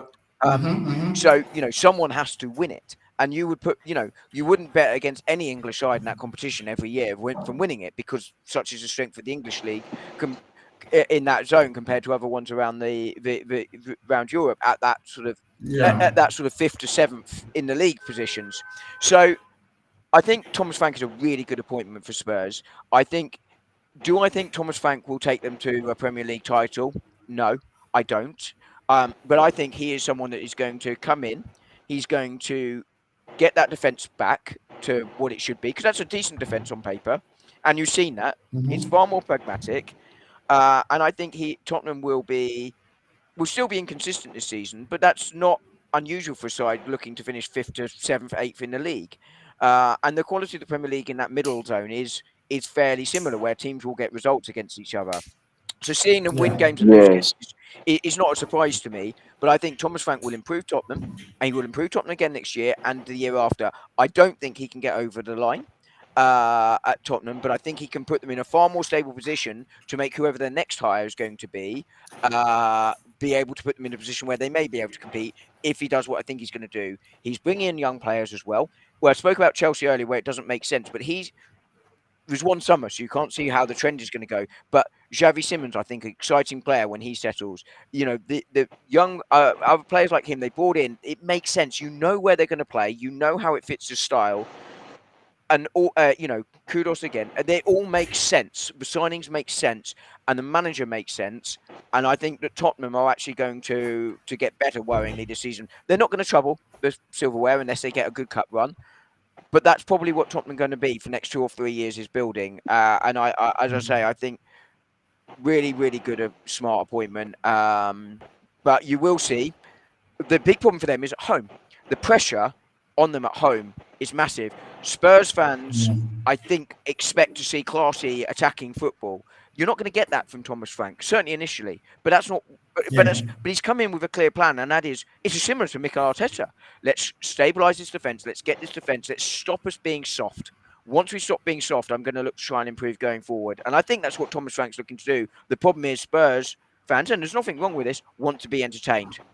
And he's not going to do that. And I think that's adding to the pressure at home. And that's meaning we're seeing them get better results away from home than at home. Yeah, true. So if we can, let's talk about Everton for a bit. When Moyes took over from Sean Dyche, they kind of cut down on the sit-down football, and he got in the likes of Grealish and Jaya Drewsbury Hall, who are very, very exciting attacking midfielders. But in Beto, he has a striker that continues to stink up the place pretty much. He tried Barry today. Barry wasn't any good. So, what do you think Moyes needs to sign a centre forward that can actually deliver the goods for them? Because now Everton have gotten a new stadium. Their fans also have expectations. They might want to make it to Europe. If the score good enough to get to that, Everton is a centre forward. It's as simple as that. They need a centre forward. Like I remember the game last week against City. There was this chance for Beto. The XG was about as in 0.88, a certainty to score, and he fluffed it. Today again, he had a near on chance to score. He fluffed it. Now, that's the difference between 3 points, 1 point, and you going as in getting nothing from a game. Literally, it's your strikers, right? Last week, they were able to score a goal. This week, they were able to score a goal. January, Everton is to get a striker. David Moyes is, yeah, he's been great coming into Everton, kind of like provided us stability after the Moshiri era where things were a little bit uncertain. Then they came and they were bought over by this God, I consortium of can't the hear group nobody. and moved into the Hill Dickinson Stadium. They've not lost in the Hill Dickinson Stadium prior to this game. But then what happens? Yeah, set pieces. The Premier League has gone back to the Barclays era, where it's literally set pieces, right? So two corners, Pedro Porro, flung it in, Van de Ven, Kudus, Betancourt, Van de Ven. I mean, and it was literally game over. But for Everton, right, for them to halt their slide down the table, they need to start scoring goals and fast. no, fair enough. Okay, so Sandy, this will be the last thing to talk about this game before we go. At the time of this recording, Tottenham are currently in the top four because obviously teams around them haven't been too good. But where do you think they will end up? Do you think they'll make a European play this season? Yeah, now that we have the Conference League, so it is easy for teams to make European spots. I think they should be good enough to finish around that range. So it is very possible for them to make European range. Because Okay. that middle table is always very, very tight. But if you look at Thomas Frank, we know Thomas Frank as a decent manager, especially with teams with lower expectation. We don't expect Tottenham to win the league, like as Tom said, and everybody even believe. We don't expect them to win the league, and we know they can. I don't even think they will set a Champions League as a must achievement for them. So for them Yeah. to make the Europa or conference, anything above that is bonus at the moment for me. I, I, And we have to remember they were coming from 17th. I think that's a step too far this season, but I think over the next year or two, that's definitely going to Yeah. be their aim. Yeah, Yeah, I agree. And awesome. just to add, actually, if you're looking at the away table, Spurs is actually top. They have 4 wins, one draw, and they've not lost any games so far. So literally, what they just need to improve on is their home form because Yeah, home yeah, form. they've not they've I Please give me a minute. What yeah. what what what home Okay, sure. what home form? I didn't think they had any form at home. Okay, so we're on to our title rivals. Let's look at the other fixtures and just talk through them. The first one being the Magpies giving a second point to the Cottagers. So Newcastle is one team that are very, very difficult to play in St. James Park. At least as an Arsenal fan, I really hated there last season. They whooped us three times, twice in their home and one away. And obviously, going to this campaign, we were almost on the wrong end of a Newcastle bashing before Gabriel and Merino turned up. So, Dom, Emily, how, for someone that's currently in the Champions League, how would you rate his recruitment this summer? It was a very difficult summer for Newcastle and Eddie Howe, right? They had no director of football. They had the Isak saga going on. It was a really difficult time for them. And they just couldn't get anyone to want to come, could they? I mean, there's this talk, and a lot of people that are working around the game talk about this on podcasts and stuff. At all levels, whether it's owners or players or agents or managers, it's much harder to attract someone to go to the northeast of England, or even the southwest or somewhere like that. Basically outside London and sort of Manchester for some reason. It's really hard to recruit players to those areas because the nightlife isn't sort of so appealing, or it's not so attractive for the outside player. And all of these factors make it even more difficult for Newcastle, rightly or wrongly, to attract players. So they had a really difficult summer.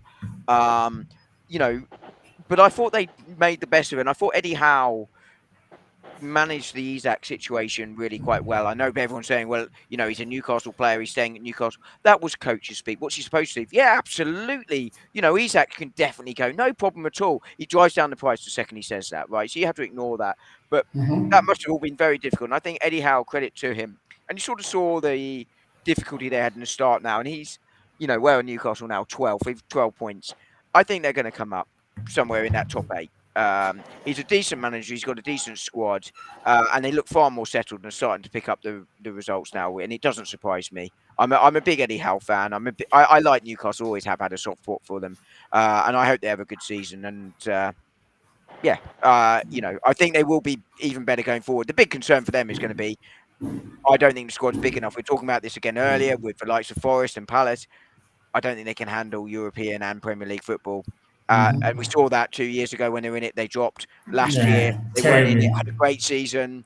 This season, I think it will be slightly. It'll be out. It'll be maybe they get Conference League, something like that. But you know, Mm-hmm. Okay, so Sunday, let's talk Fulham for a bit. In the last four games, they've lost all four, and you're currently 17th on the table. Losses to Aston Villa, Bournemouth, Arsenal, and Newcastle. Marco Silva is a manager that, has always been that whole mid-table kind of vibe about him. And the current squad he has now, struggling with, the likes of Rodrigo Muniz and Raul Jimenez in attack. Do you think Fulham will continue in this poor run of form, or are they going to be an upturn further down the line for them? No, they would not continue going this way. Yeah, I think they would change, like their results would improve in the next few weeks. And if you look at those fixtures, they are a bit tricky. They had their tricky runs. I think you Mhm. mentioned Newcastle, Arsenal. Remind me of the remaining two. Watford. Aston Villa, Bournemouth. Yeah, you can see those are tricky games.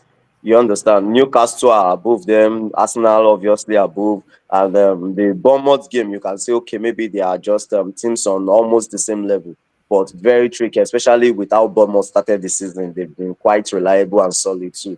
You understand? So I think they would their run of games they cannot continue to lose games. They would improve because their fixtures now, I think they are getting better. I think they play Wolves next. So Yeah. that is like 3 points for them. They are at home. They have to earn it. You understand? They have to earn it. But Wolves have been very terrible this season. We know Wolves are, I think they are bottom of the league. But this Mhm. season, I think it's different from the past few years in the Premier League where the newly promoted teams almost go back immediately. And now we are looking at the newly promoted teams this time. We are looking at Burnley, we are looking at Sunderland, we are looking at Leeds. You understand? They've not been rolling over for teams like we used to have with Leicester and those teams that got promoted Norwich, in the yeah. past years. So now what Mhm. that is telling me is that if those Premier League teams that finish around 16, 17, 15, if they are not very careful, they are relegation candidates this season. So everybody, all those teams need to step up their game and not just think, okay, the newly promoted teams would go back once again. Look at where Sunderland are on the table. So I think Yeah. we are going to have fresh teams to relegate this season. So, but I still believe Fulham will still turn things around. Okay. So, Ibuka, let's talk about Emil Smith Rowe. One of the reasons he left Arsenal was to play consistent football. And it seemed like Fulham should have been enough for a player like him. Where has he gone wrong for him? Why is he getting minutes? Well, you can sometimes you can talent doesn't necessarily keep you at the top, right? Talent, it's more of character, it's more of attitude, it's more of professionalism. Yeah, it was surprising that at the beginning of the season to see Josh King starting in the hole ahead of Emil Smith Rowe. But yeah, George King has been quite decent. He's been good so far this season. Yeah. And Emil Smith, I think he started this game, if Yeah, I'm he not did. mistaken. Yeah, Yeah, he did. so and then yeah, did he seize the opportunity to showcase what he can do? I guess he didn't, right? So it's more of, I think, a career stall, right? It's Fulham playing to his strengths. I don't necessarily think so, because I think Emil Smith Rowe would be better off in a team that has more possession. Like, yeah. But then you have the Fulham side who most times are on the back foot, who actually have lesser possessions in games. But yeah, come to think of Fulham, right? I think, like, I seriously think if their home form doesn't improve, I know they've been bad away from home, but if their home form doesn't improve, and which is starting from that next game against Wolves, should Wolves get 3 points at Craven Cottage, Fulham are in trouble, because they're sitting just above the relegation zone right now. And that game against Wolves is, I think, is huge, as in them opening the gap, as in between them and the relegation candidates, right? Yeah. So if Fulham don't, as in if Fulham loses that game, then I think, yeah, it's crisis mode activated in Fulham. Okay, great. So we'll go to the next fixture, and then we'll talk about this for the first time in God knows how long. We are seeing 3 wins in a row for Manchester For the first time since I was a toddler. United. So, what's your take on their new vein of form? Is it something that can be consistent? Because someone like in the previous episode, the Man U fan Chike was saying that Man U not going to lose any game till January. That's how confident he is in the form that they are showing right now. With the wins against Sunderland, Liverpool, and Brighton, and of course Forest coming up next. Do you think that they have gotten to the point now where they have stabilized their form and can actually like stringing a lot of results along the way? Well, that guy's getting seriously close to getting a haircut, isn't he? Yeah, 5 weeks in he's a close row. to getting the haircut. But I mean, I think this is a real big win for Manchester United. You can talk about the Liverpool win, right?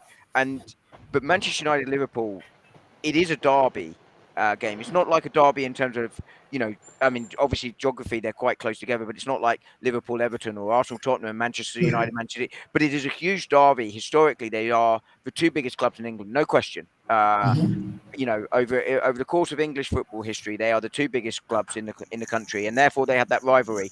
And you can see Manchester United beating Liverpool and Liverpool beating Manchester United when one team is crap and the other is good. Yeah. This one for me was a real big statement win. It was 3 on the bounce. They played quite well. Um, the attack is starting to gel. They're not trying to squeeze everybody into that attack like they were at the start of the season. And that noise is starting to settle down, and that's going to be really important. And they have 7 days pretty much to prepare for every game. They're out the League Cup. They're not in Europe. And it's why I had them finishing I think I had them finishing 6th to 7th this season. They may well now finish 5th. I had Brighton as a sort of rogue shout to finish 5th. Brighton now well off. There's a lot of time. But that's how high I rate Brighton. And I think this was a huge, huge win for them. And it's 3 on the bounce, and they're starting to get some momentum. Again, I don't think they're challenging for the title or anything like that. And I don't think they're going to be good enough or consistent enough across the season to challenge for the Champions League. That central midfield still doesn't work for me. Bruno Fernandes in the 8 doesn't work for me. Casemiro doesn't have the legs. And I think teams will get at them and exploit that. And they're making too many changes at the back for me. But Manchester United were never going to be in a relegation battle like people were saying 4 games ago. That was never going to happen. And Ruben Amorim does seem to have started to turn things around. And as I say, huge win yesterday, and credit to them. They're up what 6th in the league now, something like that. I can't remember, but they're Yeah, they are 6 right now. Six. yeah, they're doing really well. And as I say, that time in the week is going to be crucial. It really is. So, Ebuka, I'm giving you 5 minutes. Cook. Yeah, so I think the first thing I need to say is this. When you say Casemiro doesn't have the legs, yes, I know Casemiro doesn't have the legs. And it's critical that either in January or in the summer, we get the Casemiro replacement. Yeah, United has considered 14 goals this season, but we've considered only 3 goals with Casemiro on the pitch. Just 3 goals. So that just goes to show how much Casemiro is doing in that team. And the fact United are playing 1 game a week right? For literally, I call him 60 minutes Casemiro. You play for 60 minutes and then you take him off. And yesterday, we were leading 3-0. Casemiro goes off, and Brighton almost got into the game. Like, it's actually crazy. I mean, the midfield needs to be sorted. Like, every other thing aside that is like I can't just imagine what would happen to Casemiro get injured. I just can't imagine what will happen. Yes, we're going to be scoring goals, but then we're going to also be considering buckets. That's literally what's going to happen. Then, secondly, yeah, I have to mention Brandon Bruno. I think, yeah, he's one of the best attackers in the league. I still, as a stand by it, especially considering what he did last season. Definitely one of the best, and I think he is not yet at his peak. I think, and that's it. The signings United have made in the summer, Premier League proven quality. I mean, added some extra attacking oomph to the team. But then there's a signing that I think just made everything come together, and it's the signing of St. Lammers, right? Ah, Lammers. I miss Onana, man. Damn. I mean, Lammers has come in 3 wins on the bounce. That just goes to show you how important it is to have a competent number one, because the confidence in the team literally starts from the goalkeeper. If the goalkeeper is erratic, if the goalkeeper is shaking, right, the team wouldn't be that confident, especially when they're scoring goals and they're looking behind them and they're like, oh, we might just concede one. But Lames is coming, 3 wins on the bounce. And I mean, yeah, for United fans right now, it's great.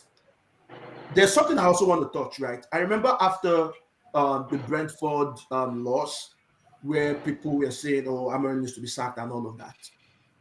Sir Jim Ratcliffe came and he made a statement in one of his interviews. He said he was going to give Amorim 3 years to prove if he's going to, if he will be a great coach, right? And I think that particular statement, right, got everybody, even the players, on board, because at times there were times I felt these players were kind of like, what's this guy doing? Like, as in they're not buying into his methods, right?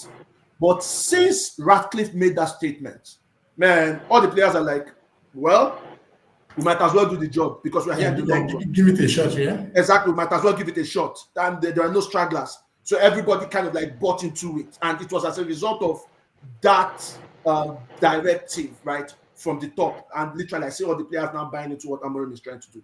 Awesome, awesome. So, Sunday, let's talk about Brighton for a bit. You sold Joao Pedro for 17 mil, and you're still using Welbeck as a centre forward. I know they signed one youngster from Greece, but what's your take on Brighton right now? You know, the Brighton used to have this oomph about them when teams go to play them, but right now they don't have it anymore. Do you think that they're going to follow down the table this season? Brighton. They sold players. They try to get in a lot of money. I don't know what they are saving for. They don't spend too much. They just keep selling and getting money, getting money, getting money. You understand? So, but Well, just really quickly, City, actually, City, City lost to Brighton this season already. That's why I haven't really seen their games this season, but I feel like they are just a team that is just there. You understand? They are not spectacular, they are not special. And before we used to rate them a lot, but now I think they are weakened. You understand? I think maybe they've not really gotten into some good form. Before when we see Brighton, we used to talk about Mitoma, we used to talk about Estupinian Opinion. or whatever his Yeah. name is. You understand? They used to have some solid guys like that. But at the moment, I don't think we are really talking about any. But I think Welbeck is in form, still playing quite okay. But you cannot, if you look when they don't play Welbeck, I think who do they start up front? Is it Georgina Jorginho. Rita Yeah, or Ruta, yeah. or you understand? So it's just their level. I think teams like that are just trying to just stay in the Premier League. You understand? As long as they Mm. play in the Premier League year in, year out, I think that's enough for their finances. I think that's just what they want to do. You might wonder why they've not really signed another next big player that all these top clubs will be looking at. Their scouts are working day in, day night now. You will soon see them maybe in January or next summer, they will bring in a striker or someone or just an exceptional young player. Then in 2, 3 years, you'll see us start throwing £100 million to 120 million pounds at them.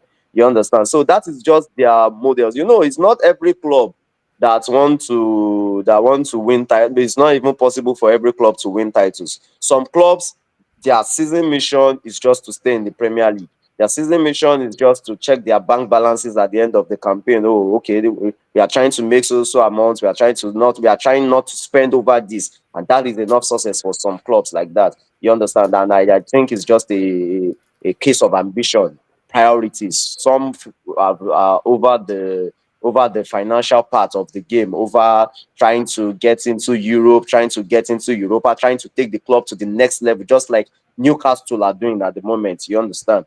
So that's Mhm. just what I say about Brighton. Nothing surprising. A bit about Man United. I said it some weeks ago that not playing in Europe would really, really benefit them.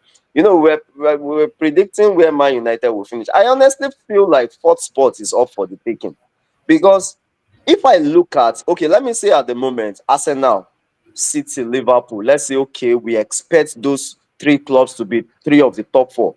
Now, when I look at that fourth position, I feel like it's opened, to be honest, because Chelsea are not super consistent. We talked about Chelsea some minutes ago.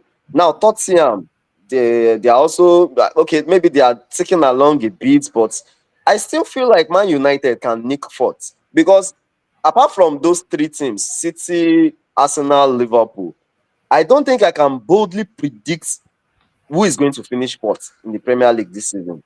You understand? And another advantage that Man United have is not playing in Europe. Chelsea had that advantage last season, and that was why I predicted that Chelsea would not really do well this season because they had the advantage of not playing in European. Okay, No, okay, no, Chelsea they're did in the not play in conference Europe league last actually. season. They did. Chelsea, okay, okay, yeah, yeah, I remember now. But they were changing team.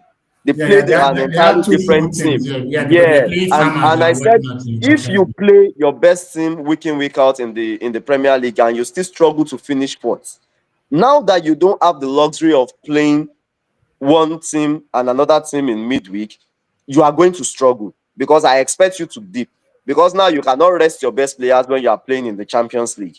You Yeah. understand? Now, Man United have that advantage. I won't be surprised if they finish ahead of Chelsea. Okay, awesome. Dom, I think you had a couple of comments, yeah?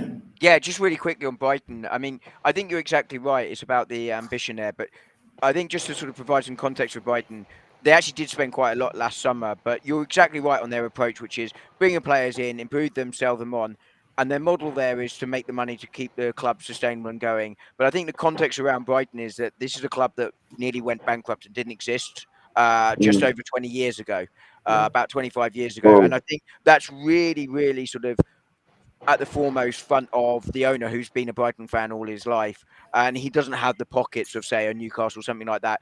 And I think, you're exactly right on what their ambition is. They don't have the ambition to win the Premier League because they know they don't have the money to go and do that. But they Mm-hmm. want to try and put on a good showing for their fans, make sure they stay Yeah. up.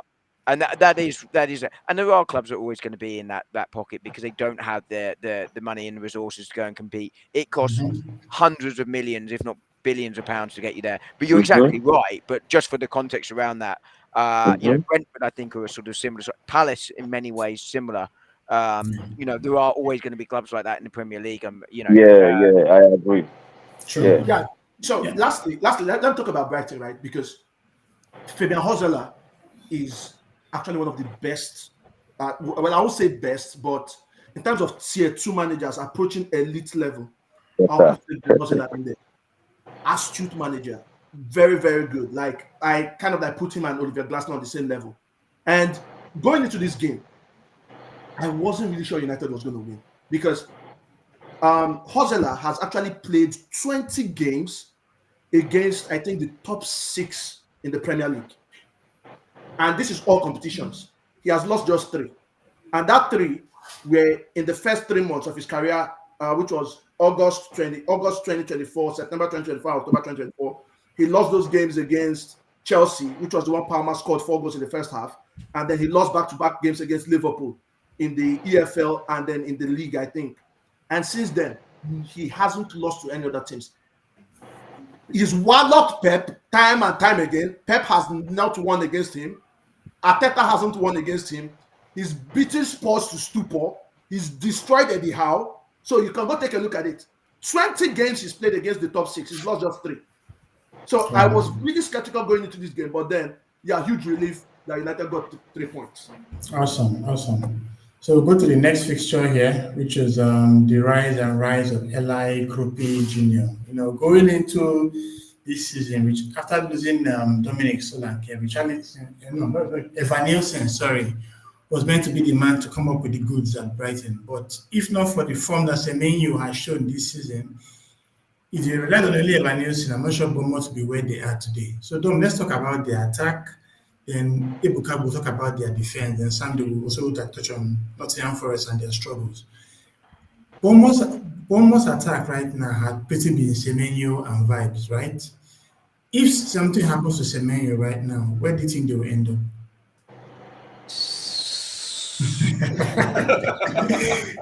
Kamikaze, right? I mean, but that's not, look, I mean, will they drop? Yeah, 100%. I think they're going to drop regardless of whether they stay fit or not. I don't think their current form is sustainable. The squad isn't sustainable for that. Same with Sunderland. Their form at the start of the season has been excellent for both of them. And Bournemouth, again, there's a lot of credit here to them because they lost a lot of their big players. They lost Zabani. They lost Kirkes to Liverpool. They lost their defender Hushan to Real Madrid. Hoyson to Real Madrid. They lost Zabani to PSG. Yeah. Kepa went back. Yeah. And all of these guys need replacing, and they settled really, really well. And it's not like they haven't played nobody. They played a couple of decent sides as well along the way. I don't think it's sustainable. But at the moment, they're riding that crest of the wave. And randomly, I actually had Forest down to win this one. I got laughed at, and seemingly correctly so, on a show I did on Thursday night when I said I fancied Forest to do it. But at some point, I think the Bournemouth bubble is going to burst, and I think Sean Dyche at Forest is going to stabilise that shift, and Forest will stay up under Sean Dyche. But Bournemouth, crack on, get the points where you can. I never thought they were going to go down, but the more points they get on this rich frame of form, the better chance they have of going to Europe. Ironically, I think getting into Europe may well actually hinder them, as we were just discussing, just now. That not having Europe is really important for sides and really helps them, and they're another one benefiting from that. And you're seeing this sort of yo-yo between sides every year with that, but. Yeah, they're doing really well. They understand what they're about. They have a clear tactical identity. They have, for me, actually, of him, Glasner, and the Brighton manager, actually, I think Iraola is the best of the three. I think he's an excellent manager, but they understand what they're doing. They can shift their tactical focus depending on who they're playing, and they deserve their success. They really do. Can't fault them enough. Yeah, so Bobby, like in the last 3 games, they didn't need Semenyo. So look, funny enough, Ibuka, the last game Bournemouth lost in the league was actually to Liverpool, which was the first game of the season. And so far, they've been unbeaten. They are doing very well, and they've kept a couple of clean sheets along the way. So when you think about the amount of guys they lost in that back line, where would you say you credit them for? First of all, yeah, they lost literally everybody in that back line. Everyone on that back line. Zabani, Hoyson, Kirkes. And remember, it used to be what's his name, Adam Smith, and I think he's injured. And then the goalkeeper Kepa. So everyone was they lost everyone. Iraola is good. He is a very, very good manager. But then there's something that's been happening with Bournemouth in recent times, which is once it goes into the final 13 matches of the season, you just see them drop off, right? Because I don't know if it's an intensity thing, as in basically coming into the last, as in 13 games of the season. But where would I have them finish? I would literally say same place where Nottingham Forest finished last season. 6th, 7th, 8th position. That's where they're going to end, because I don't see them sustaining this. They've got 2 games coming up, which is kind of like difficult, I think, Aston Villa and Man City.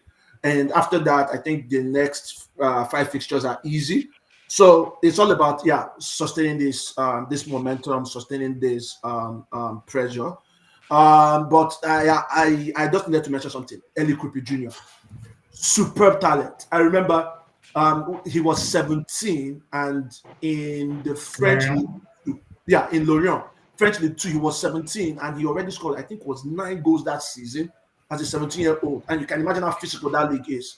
Then in Lorient last season, 22 goals in French Yeah. League 2. I mean, an 18-year-old as a player, being the highest goal scorer in the second division of as in one of the top 5 leagues, albeit being as in a second, like the second league, but then 18-year-old.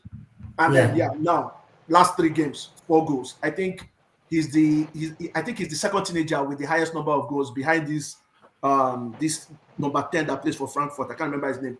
But yeah, he's among the teenagers with the highest goals in all of Euro's top 5 leagues. Evan Nielsen has been given like games and games and games, and I think right now, yeah, Eli Kripic Jr. should be leading that line. And should Evan Nielsen come back from injury and Iraola puts him back into that starting lineup, that might just kind of like decimate this Bournemouth run at the moment because Kripic Jr. is on fire.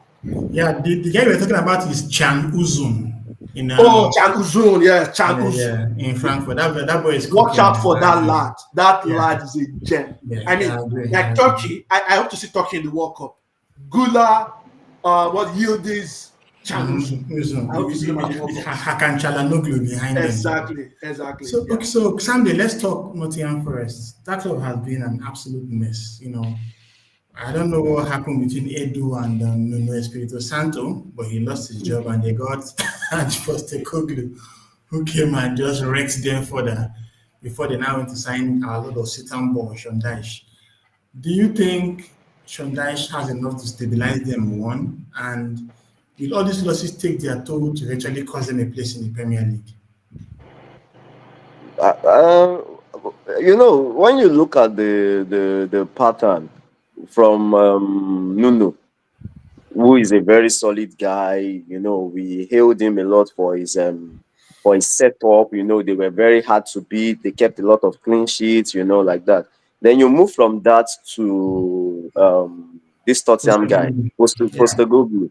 It is sometimes when these people make decisions, I always feel like we are fans. You understand?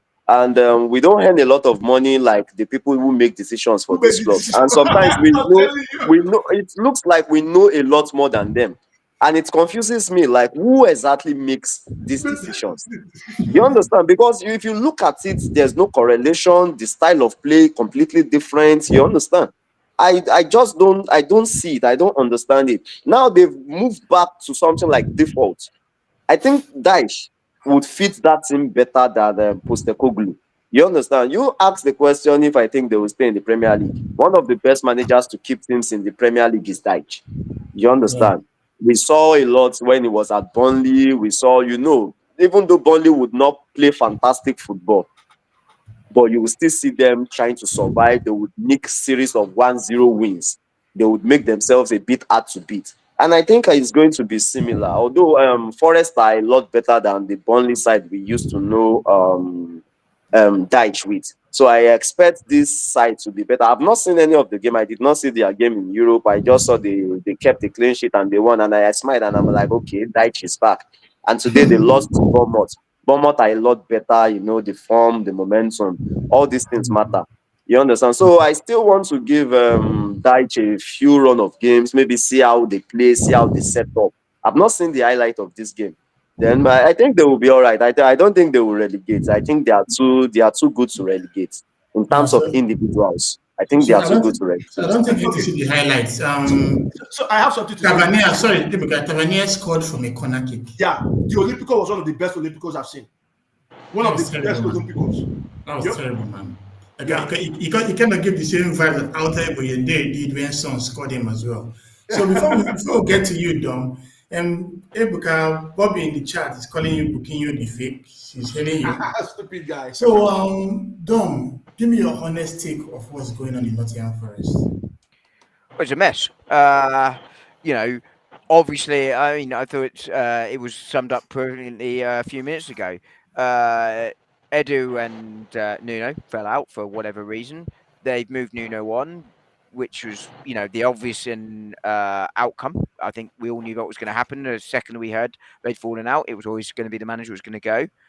But, Mhm. but I mean, as just discussed, the decision to hire Ange Postecoglou made no sense. I thought, everyone's going to remember, as I say, the European Cup at Spurs, but he sent Spurs backwards 5 years, in my view. It made zero sense to hire him there. Never liked the appointment. Don't like the appointment of Forest, even less because there was no, as just again identified, no tactical identity or thing. If you're going to hire Ange Postecoglou, you hire him in May. Give him the entire summer to sort that Yeah. out. Don't bring, makes no sense. I think Sean Dyche is a really good manager. I think if they stick with Sean Dyche, they will stay up, and I think they will be a decent Premier League side. They're not going to, trouble Europe consistently. Last year, they had a great injury record. They got on a hot run of form, and they get into Europe. Uh, but it was as simple as that. They weren't into Europe because they were the sixth best side in the Premier League or wherever it was they finished. They finished there because they got hot and a load of teams fell off. That's Yeah. not going to happen every year. But he'll keep him up. Sean Dyche, good manager. Yeah. And Chris Wood was in superhuman form as Oh, well. Chris Wood's never having a season like that again in his life. Let's be honest. Yeah, no, Yeah, for sure. just a quick one on Forest, right? Mm-hmm. Forest, I think this is their longest scoreless run in the league. 4 games they haven't scored, still having the same problems as in with scoring. So I think, irrespective of the manager, they also need to fix as in their striker issues, as in the same way Everton should. But then, yeah, you have Chris Wood who's not scoring. You've got what's the new guy? Igor Jesus. Igor Igor. Jesus, who is also not scoring. I mean, in midweek in the Europa League, it was 2 penalties, right? So Yeah. scoring is an issue for Forest, and the earlier they get that sorted out, I think, yeah, the better they might become. But seriously, I think Forest is going to be in a relegation scrap this season. Oh, Okay. they definitely will be. No question. Okay, so okay, let's stay with you. We had the battle of the relegation bastards between Burnley and Wolves, and Burnley nicked it out. Uh, How certain is Wolves going to be relegated this season? This season? Fun fact: Wolves are the only team in all of England's top 7 divisions not to have won a game. Damn. Damn. So literally, that portends doom. It portends danger. Yeah, they did quite well. Like the first 2 goals they gave to Burnley were very cheap. Like very cheap goals. I mean, Ian Fleming, who hasn't scored in how long, just came in and got 2 goals in the first half. Poor defending from Wolves. Yeah, they did quite well to come back into the game. Penalty from Jakob. Sorry, Strand from Larsen. Strand Jordan Larsen. Strand Larsen, yeah. Yeah, and then from Munetsi with the equalizer. And then, yeah, it was up to them to, yeah, go ahead and get the win. But there was this free kick, wonderful free kick from John Arias, which kind of like hit the crossbar. And then, yeah, in the 90th minute, when you know everything is going against you, when you know you are downright in the pits, right? A 90th minute winner from Burnley. And that was it. Wolves Yeah. condemned to another defeat. I mean, no wins so far. It's 9 games, just 2 points on the board, 6 points away from safety. Like I said, the game against Fulham and Wolves this weekend, or in the coming weekend, will be huge in the context of Wolves remaining in the Premier League. If Wolves lose that game, I mean, they're going to be how many points? They're going to be 9 points away from safety. So, Yeah, yeah, yeah, relegation, the yeah, relegation. because Fulham is currently 6 points ahead of them. Yeah, So so Sunday, okay, go ahead. Are you done? yeah, so if they lose that game, they'll be 9 points from safety. Okay, so let's talk about Burnley. Prior to this game against Wolves, they also beat Leeds, but they have been on a terrible losing streak. For some reason, they tend to just play teams around them and do well, while they struggle with the rest of, the teams higher than them on the table. Would you expect them to also be relegation candidates like Wolves this season, despite this victory this weekend? Is that for me? Yeah, Sunday, you. Oh, okay. Yeah, I think they will be around that position, around that 17, 18, 19, 16, 15. You understand? I think they will be in the mix. That was what I said some minutes ago when I was talking about Premier League teams need to buckle up because these newly promoted sides are not as terrible as we've seen in the past years. So I still think I think they would be in the mix, but I think they can survive. At the moment, Okay. I think all three newly promoted teams can survive. I think they can, all three. Awesome. But Awesome. that doesn't mean they would all survive. I still feel like Sunderland and Leeds. I, I I think Sunderland and Leeds still look a bit better than Burnley. But I think they can all survive because we can still see more terrible teams. Remember it's just 9 games. In the next 9, 10 games, it might be another team we are talking about like this. You Yeah. understand? Things always change in this league. Yeah, true. So, Dom, let's talk about Leeds. This is the final fixture of the game week. So the first game, Friday night fixtures are always kind of funny. Sometimes people tend to forget the FPL deadlines and stuff. But Nuno Espirito Santo, despite being the next coming of Jesus in quotes to West Ham fans, cannot still come out of the trenches. How much longer do you think he's going to be there before he stabilizes that ship? Well, again, I think it's a good appointment from a West Ham perspective, but the squad's a bit of a mess. The fans are, up in arms. It's all going wrong there. Anything that can go wrong for them is going wrong for them. Um, I think West Ham can survive, but it's going to be a real trial, and I don't think it's guaranteed by any stretch of imagination. But I think it's a good appointment. I think the biggest problem Nuno's got is not going to be the board or the players. I don't think he's going to lose either of them anytime soon. But the fans are febrile right now. Um, and it wouldn't shock me if they are demanding him out in 2 or 3, by the next November break, because their expectations are higher here and the squad level is here, and those two things aren't compatible. So I wouldn't be shocked to see Nuno get sacked at some point, but if he is, it will be the fans that will do for him rather than the players or the board, and the board will just bow to the inevitable. But West Ham are a mess. But I do think that Wolves are worse. And I think probably Burnley are worse. And then it's them or, a couple of others want for one spot. And we'll I see what don't think. happens. Okay, so Dom, I don't actually think West Ham fans are probably going to call for Nuno sack because West Ham fans are against the ownership. That's it. And I think what's happening behind the scenes is kind of like showing up on the pitch. And the thing here is that yes, the Potter appointment never ever went well. But right now, yes, Nuno has come in. They were kind of like decent against Arsenal. Against Brentford, they weren't good. It wasn't just it. But I still think Nuno is trying to get a grip of the players that he has available, understand the strengths and understand their limitations, and then build a team. And I think West Ham, the next 4 league games, they've got 3 at home. So I think, yeah, for them, it's time to start getting points on the board. So I, I, Sunday, okay, go ahead, I Dom. agree. Dom. Sorry, I agree. I think that's right. But I think because they're so febrile and they can't get the owners out, their ire is going to turn on the manager and the team. And I think the board are going to interpret that as well. Nuno's got to go. You're right. The anger is towards them. But I think to try and save themselves, the board then will sack the manager because they think that's what the fans are asking for. Yeah. And that's why I think the pressure is going to be on. But I think you're exactly right. But Nuno is a good enough manager to stabilize this ship. But it Yeah. is not going to be an easy job by any stretch. Yeah, it's not going to Yeah. be an easy job. So before we leave here, Sunday, were West Ham wrong to have failed to patch things up with David Moyes after he won the Conference League for them? Well, I can't say they were wrong. I can't say they were. These clubs mostly they have their reasons for making all these decisions.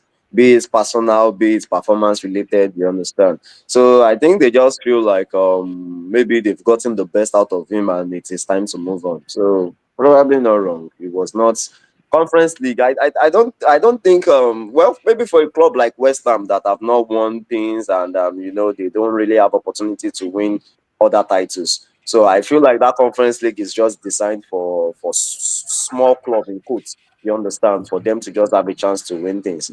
So remind me of the Premier League team in conference this season. Crystal Palace. Crystal Palace. Palace. Crystal Palace. If they tell you Crystal Palace are likely to win the conference this league, you probably would not bet against it. You understand? Because of the quality of the teams that play that conference, they are just too low. They are Yeah, yeah. just too So low. yeah, so since the conference started, I think West Ham won theirs, Chelsea West Chelsea Ham, won theirs, Chelsea, but you Aston know. Villa they So lost in the semi-finals to Olympiacos. yeah, but you They can were see they still terrible. English teams would almost get to every semi-final of that competition. Yeah, fair enough. Almost. So lastly, just to add to the West Ham piece, right? One thing I need to point out is West Ham fans actually thought the grass was green on the other side. They were like, "Oh, we don't like David Moyes' style of play. Yes, he won us the trophy, but yeah, it's time to move on." Because the thing there was Moyes' contract expired and it wasn't renewed. Yeah, And the fans said after his contract expired, it shouldn't be renewed. That they want someone who can play a pretty style of football, which is in line with West Ham's as in tenets. Remember Di ambitions Canio, and whatnot. Oye, Yeah, Paye, Dimitri Paye, and all of that. Fire. So they were kind of like looking for that style of football. But then, yeah, like I said, sometimes the grass isn't green on the other side. For them, it's not awesome. been. For them, it's not been the same since Paolo Di Canio left. Yeah, exactly. It's not been the same. I mean, I say that in jest, but it's also true, right? Yeah, You know, yeah. it's what they want. You know, they'd almost rather finish 17th every year and be entertained every week than finish That's 8th. it. True. True. Yeah, true. Okay, so we're going to go to our surprise of the week. This is where I'll listen to the panelists share one surprise they've had in the Premier League. Mine was undoubtedly yet another loss for Liverpool. So you can see the L's keep tying up. So let's hear you guys surprise of the week. Because what's your surprise I'm of the pretty week? sure you enjoyed doing that. Oh no Yeah. no no no Okay. no! So It so was yeah. fun. Trust me. So my surprise of the week was Sunderland. I like it. It was a bolt from the blue. I never expected Sunderland to come away from Stamford Bridge with 3 points. I mean, to do it and then go into second place as in the table for as in the next 24 hours. Yeah, superb job. Real huge surprise from Sunderland. Awesome. Sunday. I think it's the similar is the same thing. Sunderland beating Chelsea at the bridge. I don't think I've been given enough credit to Sunderland. I can remember Ebuka has always been praising them. He has always, but I've not really been saying positives about them. I think they are starting to prove me wrong. So I think it's that And I Sunderland think, game. yeah, I had a bet with someone that Sunderland Yeah, was going yeah. to finish above Leeds. Above Leeds, yeah. It's Oh, still on the okay. Oh, way. that's not a surprise, right? I take that.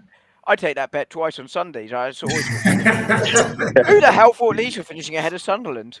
Yeah, someone did. Yeah, someone actually did that, and we have an ongoing bet with Ibuka. So good luck to Oh, him. He's going to I, cash that out, man. I was going to say, don't take the cash out early. Okay, so Don, what was the surprise of the week?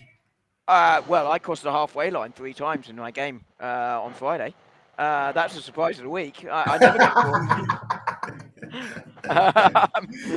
uh, I mean, Sunderland would be the obvious one, but actually, I think the surprise of the week for me was not that Tottenham beat Everton, but by how comfortably they beat Everton today. And that's more of a sort of damning indictment on Everton than it is on Tottenham. So I think in many ways that for me was the surprise of the week because that should have been a far more difficult game for Spurs than it was. But there you go. So Yeah, that's my true. surprise of the week. Awesome. So we're going to go to injury watch. What we do here is basically to look at the players that got injured in the game week and see the impact on their sides. How long have we got? So Because Arsenal got 4 today. and then for right now we had Sven Botman for Newcastle. We had Yamolo from Brentford. Had Curtis Jones, had Saliba, Declan Rice, Buendia, and Buchuku. But after this, we'll just talk about the predictions and we'll wrap it up. So, You go ahead, Dom. you got Martinelli on that list as well, haven't we?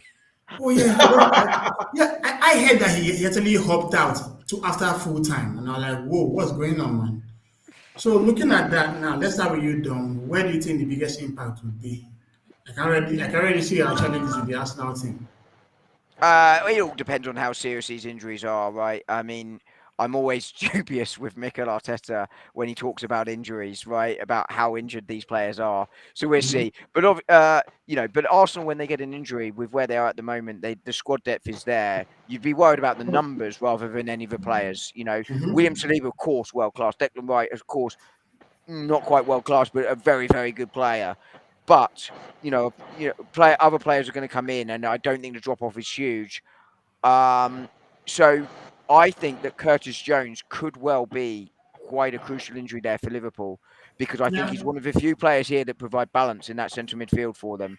And at the Mhm. moment, with Gravenberch out and Jones out, that's going to be a lot of pressure on Szoboszlai, who is not even a defensive midfielder, or McAllister to fill in. And I just don't think that they can. I think if he is out for any period of time and Gravenberch isn't due to come back, you've got to play Endo. He might be a more limited player, but to get the balance there. So Curtis Jones could be a big one. Okay. What about you, Sandy? Well, I don't know how long these players are out for, Mm-hmm. because So, to so, me, so, I think so, it. so basically, what we do here, we look at worst case. Okay, I think it to me it's going to be Saliba. I know people have said a lot of good things about the other. I don't know how Mascara. to pronounce his name. Yeah, Michel I Musquera. know people Mascara. have said good things, but I don't. I still don't. He's a new guy to me. I've not been watching him in his previous club, so I don't really know how he would perform when he's the main guy week in, week out, week in, week out. You understand? But like Saliba, Gabriel, I know what to expect. So Yeah. I don't obviously it's not going to be as bad as that. Remember when Saliba was injured and Rob Holding was playing, when Yeah. so I'd rather have played. I I'd don't rather think have it played would get to myself. that level. I don't think it will get to that level, but I look at these names and I think it is going to be Saliba. Because when I Okay. look at Declan Rice, worst scenario, like you said, I still look at Zubimendi, I still look at Merino, I still feel that midfield will be Manuary. okay. Yeah, you understand. I still feel, but that Saliba, that guy is just fantastic. So that is what I fear for most. Ebuka. Okay, so I think in terms of the key injuries, right? Yeah. Who's going to impact the most? It's not going to impact Arsenal. Trust me. Saliba, they have Mosquera. If Mosquera gets injured, they have Piero Nkapi. Hincapié. So, but I think the Ben White, Calafiori can also play centre back. boom, Yeah. So much, exactly, so and much then depth bring there. Yeah. MLS to left back. But I think it's Yeho Yamoliuk. Yeho Yamoliuk is as I watch him and I'm like, I would love to see this player in United. He needs everything together, especially that pairing with Henderson, right, in Brentford's midfield. And if Yamoliuk is if he's out for a long period of time, I think it's really really gonna impact Brentford. But yeah, Brentford has a substitute or someone who could come in Vitaly Janelt. But Janelt does he still have those legs to play week after week? I don't think so because I think Janelt is 31, Yamuluk is 23, but Yamuluk is really, really good. Like he's really, really good, and he's an integral part of that Brentford team. So I think Yamuluk being out for a long while might impact Brentford. Okay. Thanks. So let's just quickly look at the table. You know, typically when we look at the bottom half, I usually expect to see Bukan and his folks here, but for some reason they are not here anymore. I'm feeling so sad about that. So what we Very usually far. do here, we just ask the panelists, looking at this table right now, who are the teams you expect to see in the top half? So that's how you done. Brighton. Okay, Brighton. Ebuka. Top half. Top half. Ah, I actually don't see any of these teams, especially in the coming week. I don't see any of these teams except Brighton, like he said, because yeah, Brighton is playing at home to Leeds and they're definitely going to win. I don't see Newcastle because Newcastle has just scored one away goal all season, so I don't see Newcastle getting a win at West Ham. So just Brighton, and that's because their next game against Leeds. Sunday. Are you talking about just the next game? Yeah, just the next game week, yes. I still feel Newcastle can beat West Ham regardless of them scoring just one away goal. They're not gonna. I still fancy Newcastle to beat West Ham. I think West Ham is going to beat Honestly, Newcastle. I You don't don't have think any, so. Now, Okay, let's see. at some point, we're going to go to the predictions and we'll see how that goes. Okay, so let's talk about the top half. Tom, who do you see dropping off from here? Palace. Okay, Sunday. Dropping off. I think Chelsea can drop off because they play Tottenham next, and Tottenham can still beat that Chelsea again. I think Yeah. Chelsea can drop off. Okay, Ebuka. For me, it's Villa. Next game against Liverpool. I mean, Ooh. Anfield, Liverpool is going to take Villa to the cleaners. Like they'll be boiling at the results they've had so far. So I think yeah, Villa should be dropping off in the Premier League. Okay, so we're in the final section of today's podcast. So for our predictions for game week 10, what I done was I took some time out to listen to previous videos and just see how the other panelists panned out. So in game week 2, it was only Chooks that was in the panel that day, and he got only 3 predictions right. In game week 3, it was Achike and Chooks. Achike got just 3, Chooks got 2. So it just shows how terrible our panelists are in predicting the future. Then we kept on advancing to game week 4. Sam De Guru had 4, while Apachino had 6, so that was not bad. In game week 5, we had Tineluke with 6, and Apachino with 5, and Sam De Guru with 4. So at least Tineluke is proving how good he is, even won the prediction one we had in the group today. Then going to game week 6, it was horrible. Achike had 2, Uche had 2, Ibuka had 5. In game week 7, Chidera was alone. He had 6. Now going to game week 8, Babajide had 6. Achike had 2. Coco had 6. That was kind of the week where our panelists did very well. Last week against this week, Doye had 4, Chooks had 3, and Achike had 6. So what I've done here, I created like a leaderboard showing the way the predictions are going, and I'm using the formats we're using in the group. Anyone that has a perfect prediction has 3 points. Anyone that has the correct prediction has 1 point. And of course, Achike has done this 4 times. That's why it's kind of really high up here. While Apachino has done this 3 times, but while a couple of panelists have just done it just once. Which brings us to today's own session.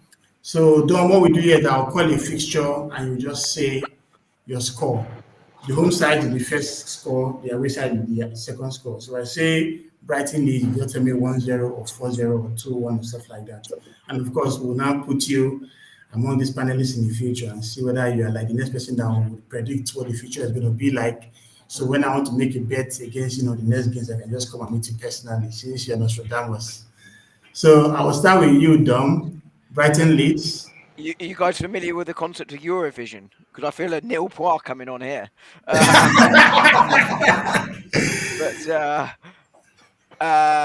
I'm going 2-1. Sam De Guru. 2-1, Brighton leads. Ebuka. Leeds is not going to score. Nah, they don't score goals away from home. So I think it's going to be a 3-0 Brighton win. Okay. Dom. Burnley, Arsenal. 0-2. Sam De Guru. 0-3. Ebuka. 0-4. Gyökeres, 2 goals. Haha. Dom. Crystal Palace, Brentford. 1-1. Sam De Guru. Crystal Palace score 2, Brentford score 1. Ebuka.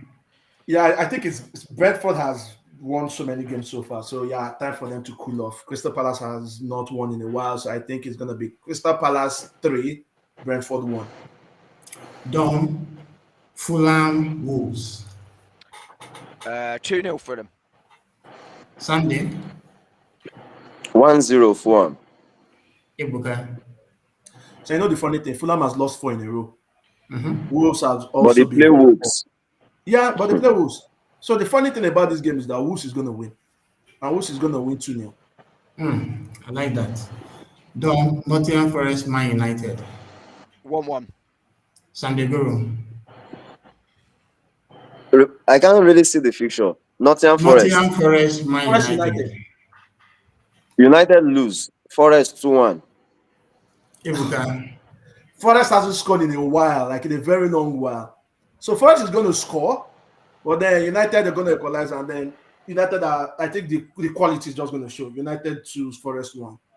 So that's 1-2, right? Yeah, 1-2. Okay, Dom, Spurs, Chelsea. Ah, uh, I think Spurs will win this one. 2-1. Sunday Guru. 2-1. I said it before. Tottenham are likely to beat Chelsea in this game. 2-1. Ebuka. This is a game where it all is gonna. As I think we are in for a classic, so I think it's gonna be a draw, and it's gonna be a 2-2 or 3-3 draw. Okay. Dom, Liverpool, Aston Villa. I think Liverpool will come good here. I think they'll win this one 2-0. I think Sunday they're going to Guru. keep random clean sheet for the first time this season. Sunday. Um, I think they win, but Villa scored. 2-1 perhaps. 2-1.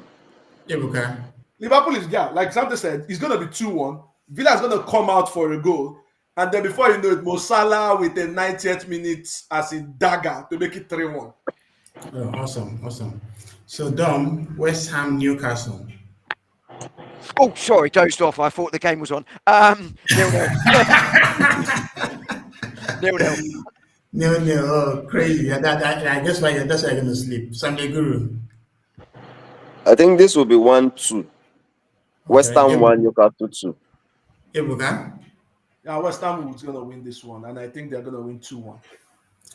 Dom, Man City, Bournemouth. 3-1 Man City. Sunday Guru. I think we scored 3, Bournemouth 0. Ebuka. So that's the thing, right? This game is one of those games where Iraola is just going to come up with one crazy ass tactic. So I think it's going to be City 2, Bournemouth 2. Interesting. In the final game of the fixture, Dom, Sunderland, Everton. 1-1. Sunday Guru. Sunderland Everton. Yeah. Sunderland win 2-1. Ebuka. And I think this is one of those games that are just going to end in a drab 0-0 because it's on a Monday night. Awesome.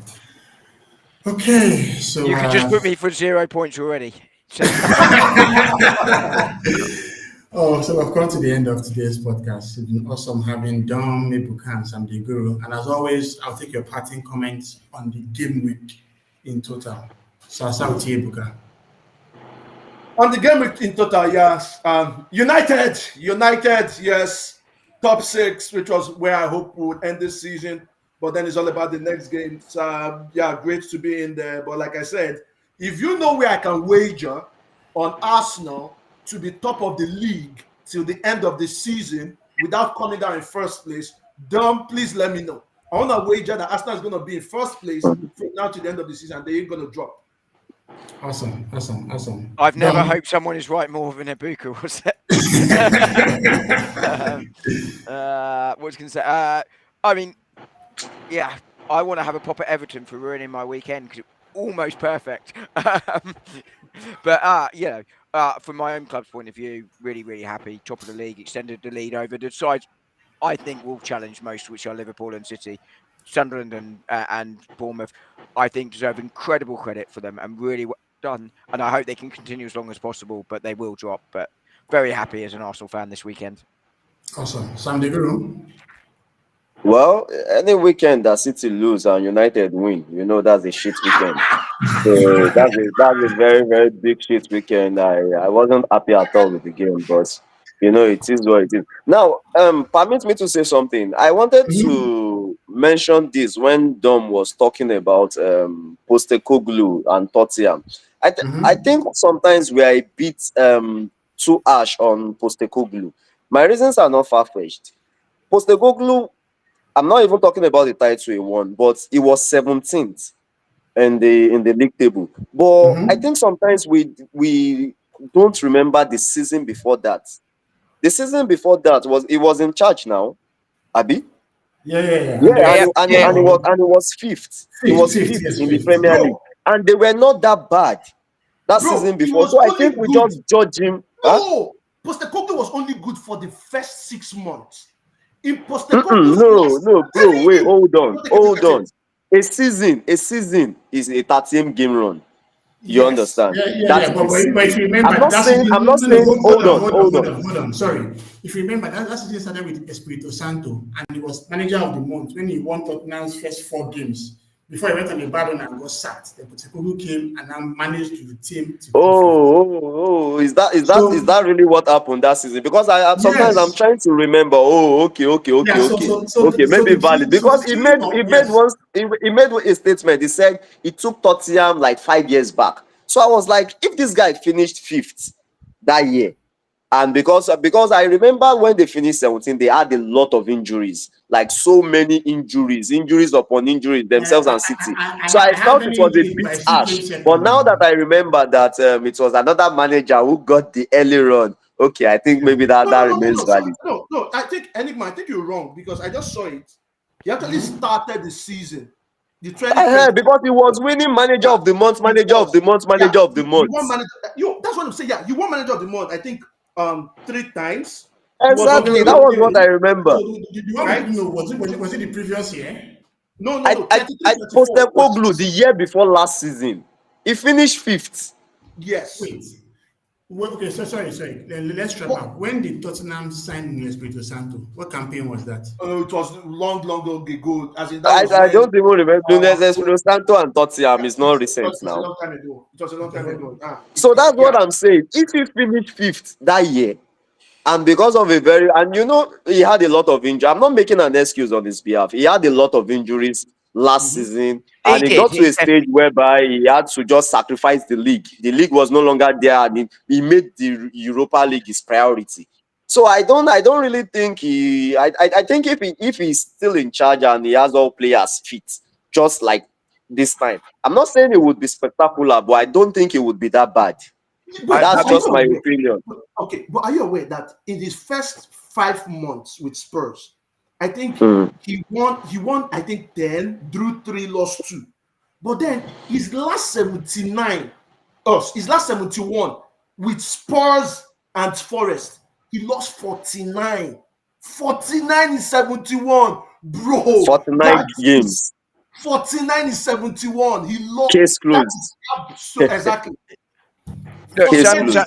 71. Samdi is right though. Last season's Tottenham weren't the only ones. Brighton, Man City, Arsenal, all badly hit last season. So I think you're right. I also think you're right. Similar to Arteta last season, he binned off the league late on to try and focus on Europe. So I think that does impact his stats.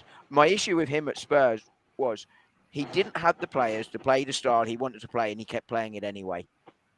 And there Oh was yeah, no yeah, yeah. Yeah, adaptation, and True. yeah. that's where I had the big problem with Ange True. Postecoglou as Tottenham manager. I mean, I was delighted. I was gutted when they sacked him in the summer because, of course, Yeah. you know, He was doing Arsenal the and Lord's Tottenham, work they at got Permit out me that of the to, point mud. permit now. me to interrupt you, but it is something similar with Man United now. I know the results are there now, and it's been over 40 market days that I've seen is forcing his style, is not playing his style to adapt to his players because the results are there now. Ebuka has not complained about 3-4-3-5-2 or 3-4-3 today. Yeah. You understand? Because I now still you've support won three Amorim. games in a row. Now the I've never formation is let no it be on longer a record. problem. I've never I'm been an just Amorim trying to fan. say this because I feel like we fans mostly react to results. In No, midweek, when we no. beat Villarreal, when City beat Villarreal, in my City group, nobody complained. You understand? But today now, they have over 1,600 messages complaining about Pep setup. You No, understand? So it is. I think we but mostly react someday, to results. let me put today. Ebuka is still Amorim out, though, right? Exactly. Ebuka is I'm still still Okay, Amorim Amorim out, out. man. It's okay, it, okay. Mhm. Interesting then. I'm still Interesting. Amorim out. Interesting. I did not want to forget that because I had it in No, mind when he was talking about Postecoglou. That was why I said I was going to talk about it before we end. No Okay, problem. Let's see. awesome. But Amorim, I don't think it's sustainable. What he's doing, I don't think the football is sustainable long term. nope. I don't either. Yeah. Okay, guys, thank you so much for being part of this today. I'm really, really grateful for all those on the chat. Of course, thanks for being there. Don't forget to like and subscribe, and we'll see you guys on the next stream. Till All then, right. top of the league, Dom.